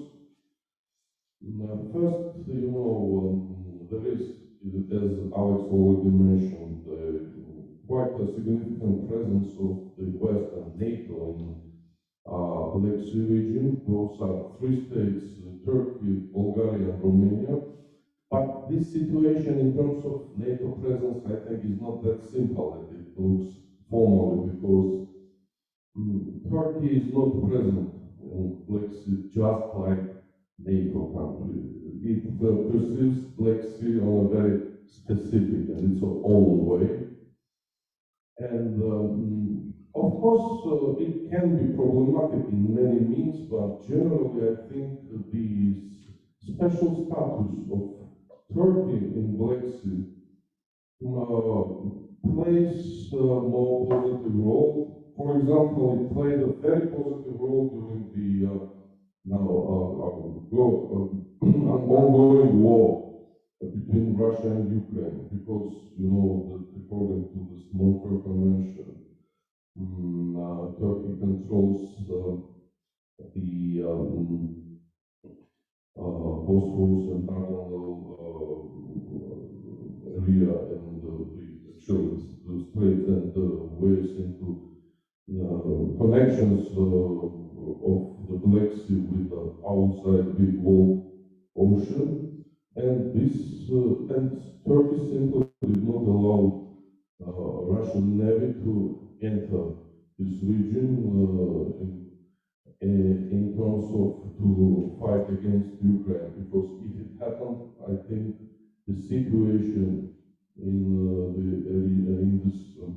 this sea and this arena and with the Ukraine will be very much much more difficult than it is today. So we see if the global situation we know is going to be reformed on a quite a deep way. Anyway, we see that the so-called Potsdam Second World War situation and system, and if you like, Second Cold War system as well is not working anymore, and we eventually will come on to something new and different, and it will then affect the how those the situation in Black Sea will go on as well. Will it be still dominated by Turkey, or it will be some sort of tense and unstable balance between Turkey, Russia, and some other states as well, or the NATO would dominate there? Actually, for this moment right now, to predict it on the exact way looks simply impossible. Anyway, main basic principle to have a healthy security situation in Black Sea is something that is necessary for any kind of region and worldwide as well. Some major principle is to be respected, to have a more or less predictable and stable world. And I see no better principle as the respect of internationally recognized borders. Otherwise, if and with unfortunately sometimes even from active politicians here, sort of thoughts that, you know, for example, Crimea belongs historically to Russia and it has to be found some decision in this regard and so on. But we have to know, even if historically it somehow is right, I am against this as well, but once we tolerate the precedent of changing existing borders by violently and the military means, it would simply mean that we'll have no order and security in the world, because it then become the general rule. And in the most dangerous position will appear these small states like Georgia, because our security always is dependent not so much on our military strengths, but on the strengths of international organizations and principles. If it is broken, no security worldwide, and especially for small states. That's what I was going to tell you in short, and then of course I will be ready and happy to answer your questions.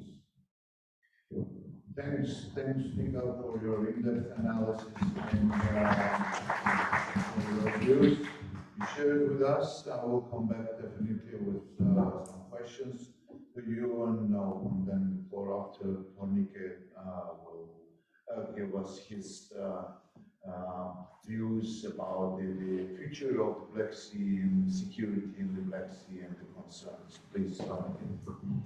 Thank you very much. I'd like to speak about the main actors in the Black Sea region, which determine Black Sea security, and probably later what might be done to improve the security situation. The Russia-Ukraine war, the Russian full-scale invasion of Ukraine has fundamentally transformed Black Sea security. Although what happened in 2014 also influenced Black Sea security, Russian occupation and annexation of Crimea, and prior to that, Russian invasion of Georgia and occupation of Abkhazia and the part of Georgia's maritime border. But unfortunately, the West didn't wake up to the Russian threat at that time. At least in 2008, we didn't see that, and in 2004, there was some waking up, but it was not sufficient. So now we see that after February 2022, the West realizes more what Russian threat is about. We need to be clear about Russia's goals in the Black Sea. Russia wants to occupy the whole northern part of the Black Sea. We see that it has already occupied part of Georgia, Abkhazia, then we see the Russian section, then they occupied Crimea, and they started to occupy other regions of Ukraine which border the Black Sea. In this case, this is the Donetsk, Zaporozhye, and Kherson. Now, their ultimate plan in terms of Black Sea security, of course, they wanted to conquer the whole of Ukraine, but in terms of the Black Sea coast, they wanted to also conquer Odessa and to reach the Romanian border. Thereby, they would also connect with the region of Transnistria, where Russian forces are already located, and then they would use this occupied territories as a launchpad for further aggressive actions against Moldova, against Ukraine, against Georgia, obviously. So this was the plan. Fortunately, due to brave resistance of the Ukrainian defense forces and massive Western military aid, this Russian plan is not fully accomplished. And it is now very important that the Ukrainian counteroffensive, which started in July this year, finally succeeds in cutting through the southern front so that the rollback of Russian aggression and occupation starts across the Black Sea coast. So Western military aid and assistance to Ukraine is of vital importance so that this Russian imperial design is not fully realized. After the breakdown of the grain deal, Russia started to bombard Ukrainian grain cargoes and facilities, and then the Ukrainian forces started to push back, and they actually degraded Russian Black Sea presence in the Black Sea. So this was fortunate on the one hand, but on the other hand, we saw that Russia started to relocate parts of its Black Sea to Georgia, to Russian-occupied region of Abkhazia and the port of Chemchir. So this battle that is going on in the northern part of the Black Sea is critical to the present and the future of Black Sea security. And it is, again, really necessary for the Ukrainian counteroffensive to succeed in that respect. This is important for Ukrainian sovereignty and independence, but since we're talking about Black Sea security, Russia should not reach the border of NATO. And I believe that the West understands that more and more. The West, the United States, NATO, and the EU has begun to transform its security posture in the Black Sea. We saw that first after the 2014 events, NATO started to introduce its forward presence on the eastern flank, and then after 2022, it increased its battalions, multinational battle groups in Black Sea littoral states like Romania and Bulgaria, and we see that in the new NATO security concept, it comprehends the necessity of augmenting its forward military posture in the Black Sea. Unfortunately, the EU does not have a comprehensive Black Sea strategy yet, and we can say so about the United States as well. There was recently a discussion in the US Senate, and the Senate has given the State Department the deadline for June this year to present a comprehensive Black Sea strategy, and we'll see what will be written there. But I think that the West needs to engage more, both militarily and economically, in the Black Sea region to stop Russian aggression and to allow Ukraine to regain its territory, and this will be important for Western security, NATO security as well. I appreciate that NATO powers are helping Ukraine to maintain the new humanitarian corridor for which Ukrainian fleet is shipping its grain cargo to international waters, but I'd like to see more NATO engagement because we see that Russian aviation fleet are still attacking Ukrainian vessels. And Turkey's role is very important in that respect. My colleague talked about Turkey's special role due to the Montreux Convention. Turkey tried to steer a middle course between maintaining good relations with Russia and also helping Ukraine through the UN-backed grain deal, but it collapsed in summer. And this was bloated in Turkish prestige a bit, but still Turkey, as it operates the Bosphorus and Dardanelles Straits, is contributing to Black Sea security by allowing safe passage to Ukrainian and other international ships that are carrying Ukrainian grain through the new humanitarian corridor that runs to the west of the Black Sea region near the coast of Romania, Bulgaria, and obviously Turkey. Now, since NATO has been thinking about its new approach to the Black Sea, it is important for NATO and the West to find new strategic partners in the Black Sea. And Georgia is quite interesting in that respect.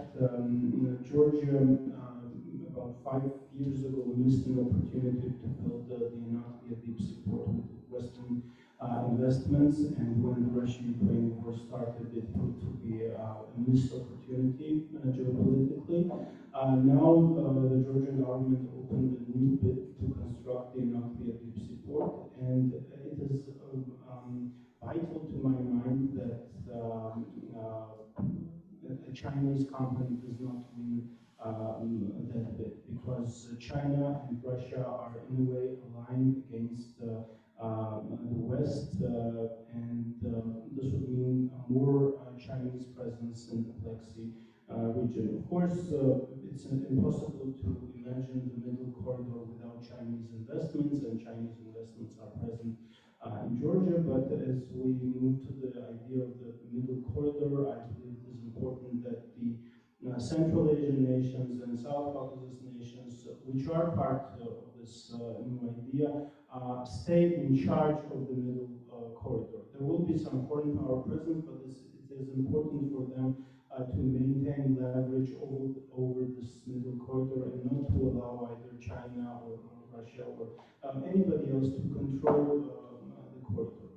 To that end, it is important that the investments and presence are balanced, and since, well, at least officially, Georgia wants to join NATO, it should need more NATO presence and more Western presence politically, militarily, economically in Georgia, and so we'll see what will happen with the nuclear port, but it is crucial to my mind that a Chinese company does not win.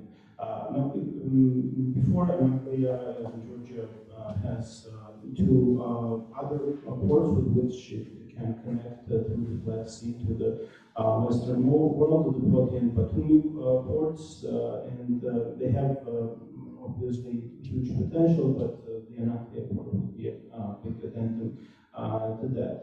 Georgia, together with other countries in the Middle Corridor, can use the Black Sea, so the maritime portion of the Middle Corridor to connect with Western states, and there are some new projects. We know that there are fiber optic cables crisscrossing the Black Sea, and there is the idea to create an electricity cable that will transport Azerbaijani electricity through Georgia and the Black Sea to Romania. But again, it is necessary for the West to increase its political, military, and economic presence in the region so that this corridor functions effectively, so that neither Russia nor China can divide this region among themselves and can lever over this corridor. There are some other important initiatives which we should mention. The Three Seas Initiative, which implies the improvement of infrastructure in the western part of the Black Sea coast. And again, the interest of the United States needs to be increased so that this initiative widens, and maybe in future Ukraine, Moldova, and Georgia will also join this initiative. In the near future, as we see the Russia-Ukraine war unfolding, unfortunately, the Black Sea region will be further militarized despite the outcome of the Ukrainian counteroffensive or the Russia-Ukraine war. Russia will still maintain its presence in the Black Sea, and it will be an aggressive actor.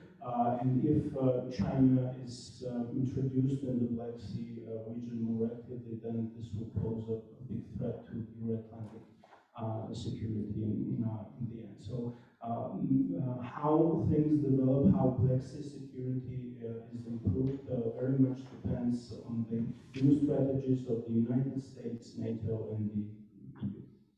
Thank you. Thank you. Thank you, for your views and wider picture, giving us the wider picture on the importance of the Black Sea. I will open the floor for the questions. Please raise your hand and introduce yourself and put the question. And please.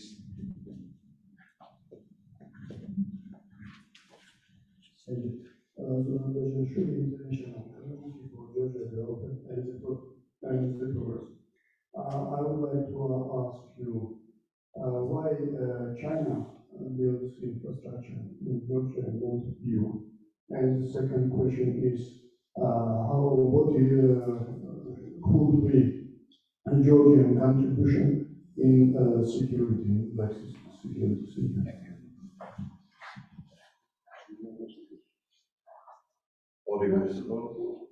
What's the first expert here? Please, you start. I think you bear in mind the Anaklia port. It's a whole infrastructure. Okay. Well, Chinese interest to invest in those projects is absolutely understandable. It is going to secure, protect, and develop its trade routes, because Chinese economy is completely now dependent on its export, and it's understandable. By the way, I do not have a negative position regarding Chinese investment into Georgian infrastructure as well. But I think that very important is a correct dosage and control of this process. By the way, I would not like for Georgian government to step too much deeper into Chinese credits, because then it can be very dangerous for Georgian economy and independence. So if those things are controlled and regulated in a proper way, the Chinese investment should be perceived as a quite a positive thing in the economy of any state, including Georgia. And by the way, I would say something maybe not very usual, which is usual is today's Russia, unfortunately, considers the position and interests of China much more than, for example, United States. And I will say that some presence of Chinese economical and infrastructural interests in Georgia can contribute into Georgian security as well. If I going to repeat, it is done wisely with proper dosage. Thank you. As for the Chinese interest, I think it's quite clear that China wants to take over and control the whole corridor. It has the One Road initiative since 2013, and now when the idea of a more active middle corridor emerged after the Russia-Ukraine war and after the northern corridor was degraded in its importance, their new interest is to seize the middle corridor economically. And I believe that it should be in the interest of the nations in the middle corridor not to allow China to control this corridor. Of course, we can receive some Chinese investments, but it is necessary that we do not get indebted to China to the extent that they control this corridor. We already have Chinese presence in the Free Industrial Zone. We have, or at least had, some Russian presence in the Potio oil terminal, Rosneft. I think they changed the ownership, but it may be only a formality due to the sanctions, and they maybe are still here. So there are Western investments in the Poti port, but we should maintain this balance, and I would wish that when Western investments come, at least we want to be part of the West. We should somehow counteract this Chinese interest. And this is the answer to the question, how can Georgia contribute to Plexi security? It should be a more independent actor willing to connect to the West without Russia and China. And this will also allow us to defend ourselves against Russian territorial encroachments. And to defend yourself against Russian presence in the Black Sea, the only way is to democratize, to join the West, NATO, the EU, and to somehow defend yourself collectively with the Western help against the Russian military presence, which unfortunately increased in recent months in their presence in Georgia. Thank you, Tornike. Any questions? Please. Wojciech Agdaszewicz, Polish Institute of International Affairs. I would like to ask you also about the Anaklia port. Today I met with Tantin Vidashvili, the president of Civil Idea NGOs, and she told me that it could be possible that Azerbaijan could be interested also in implementing the project and building the Anaklia port. And how do you think it possible that finally the Georgian government will decide to resign from the Chinese company and to give that project to Azerbaijan? Thank you.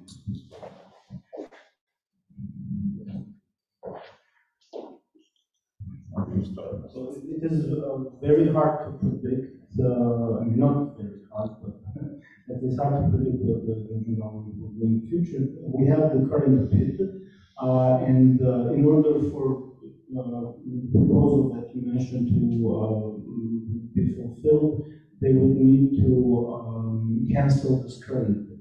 And I'm not sure that they're going to. But they already canceled the previous. Yes, we have that experience, so nothing is out of the question. The way it is seen right now, there is a threat that they will give it to the Chinese company, and I hope that it won't happen. And if this happens, this will mean more Chinese presence in Georgia. And territorially, if you look at the map, you will have Russian presence in northwest Georgia, Abkhazia, and then more Chinese, not military, but economic presence just to the south of the Russian-occupied region of Abkhazia. And this diminishes potential Western activity and presence on the Georgian Mexico. So that's why it is an additional threat. Can I have one additional question, please? And how do you see that hypothesis that the Chinese presence, I mean, building of Anaklia port, could increase the future security of Georgia? Because in such case, Russia will not be allowed by China to attack Georgia in the future. Like it's hypothesis. How do you judge such kind of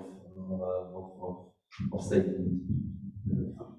I have heard that hypothesis, obviously, but the danger is that Russia and China may replicate what they are doing, for example, in Central Asia, where they have basically a gentleman's agreement. They have contradicting interests, but they still cooperate. So in case of Georgia, they might have some contradicting interests, but they might cooperate on principal issues, and the main direction of their cooperation would be to cut Georgia from accessing the West politically, economically, militarily, and so that's why that is not a good option for Georgia.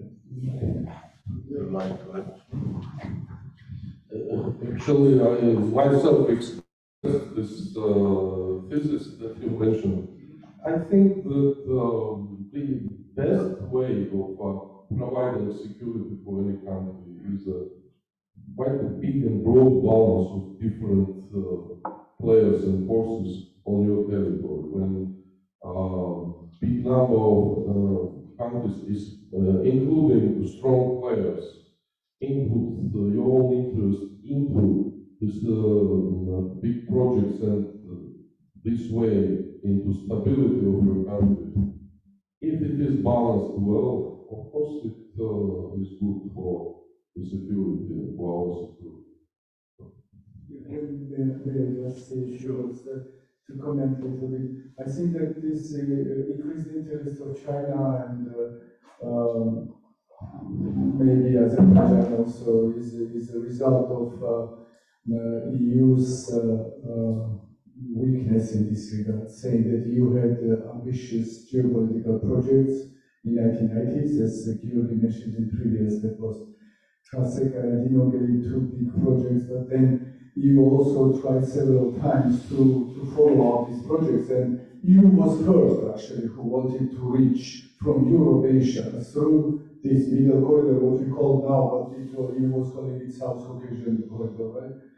And Black Sea Caspian region was always interesting for EU, but it seems that not enough economically. That China appeared more ambitious in this regard. So there is now competition, which China is winning actually, because it is proposing more activities in this area. But there is also EU project, very important EADTNT, so project in which is extension of the corridors from Eastern Partnership countries, extension towards the EU, or extension to European transport corridors towards Eastern Partnership region, including South Caucasus, and already quite big money was spent. But interestingly, the projects which were developed by EU were taken by China as for implementation.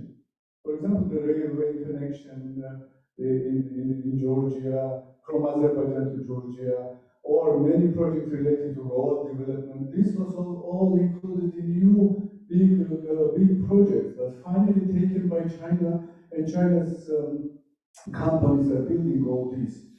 So the problem is, to my view, the problem is that EU became a bit weak in its geopolitical ambition, and obviously based on the WTO approaches which Georgia shares. This is free trade, this is freedom of trade, freedom of investments, and the most favored nation treatment and the equality of the countries, etc. China is winning, actually. I think that this should be considered by the Euro-Atlantic community together, to think in the future that confronting only militarily or politically to those actors which try to develop their influences in the democratic world from the authoritarian positions should be confronted also economically, somehow to develop joint economic projects in order to not to allow. Thank you. Thank you. Any questions? Please. How we know Russians are going to be military base near Ochangchire? Is there a possibility to pull us in this war through this base? I mean, if Russia will use this base against Ukraine, and in return, Ukraine strike through Russian military base. This is one question. Another, if possibility to establish, for example, Georgian, Armenian, and Azerbaijani company who invest together investments to Anatolia, I think it helps us to make a peace between the two countries and helps us to do something together in this region. Thanks. Thank you.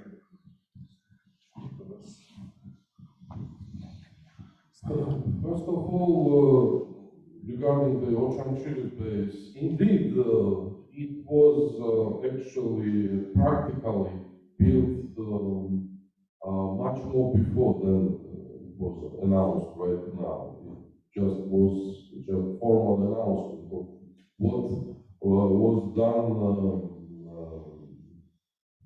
quite a big time ago. And of course, it is a threat for Georgian security because Russia is in the war with Ukraine. And Ukraine, I guess, has already announced this particular base as a legitimate target for Ukrainian forces, which is absolutely understandable. And it simply engaged Georgian territory directly into this military conflict of the war. This hypothetical version of creation of a joint international company with three Caucasian states looks very attractive, but I think that in many terms we are still very far from this kind of option right now.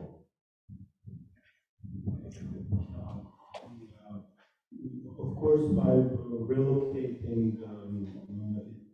part of its Black Sea fleet, Russia made Georgia a potential war zone. The Ochangchire port is now a legitimate military target for Ukrainian defense forces, and we cannot rule out that they have the right and they might hit Russian Black Sea vessels on Georgian soil. Now, the big question is what will the Georgian government do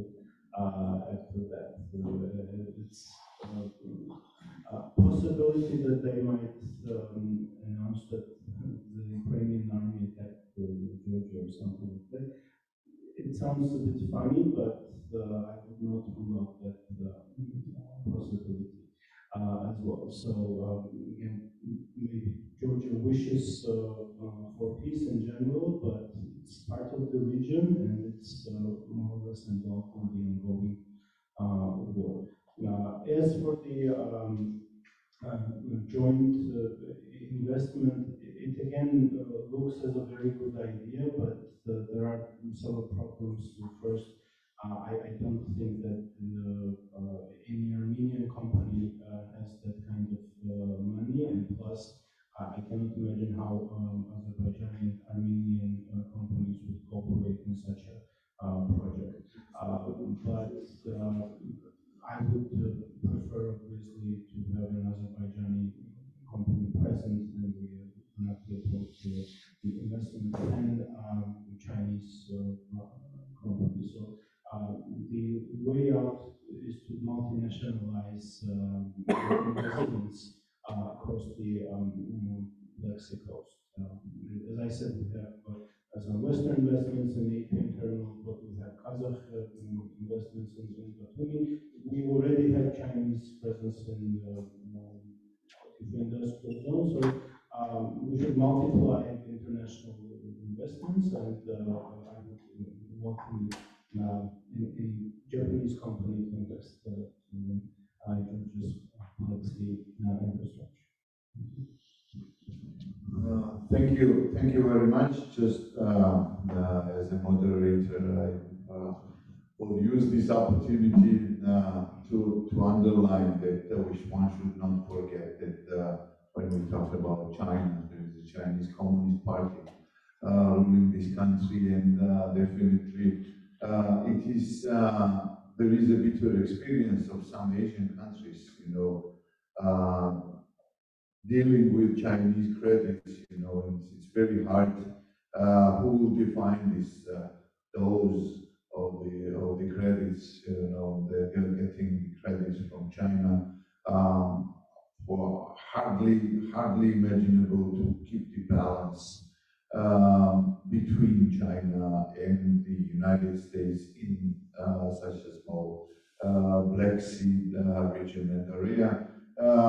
I would definitely prefer, not just because today we're doing this jointly with the Japanese embassy, but I would definitely prefer to have Japanese companies, and involved in the infrastructural project, and in particular. You're most welcome. Definitely. And last but not least, of course, very much depends how, when Ukraine defeats Russia, and how it manages to kick out from Crimea and Sevastopol Russian troops. Join me in thanking our distinguished panelists. Thank you very much.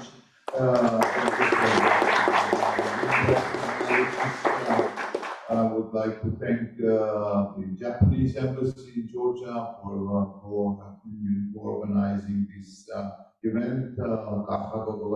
Thank you very much for organizing this event on behalf of the Levy Foundation, and of course Anna Nikolaidze, special thanks to you for making this event today, I think, successful.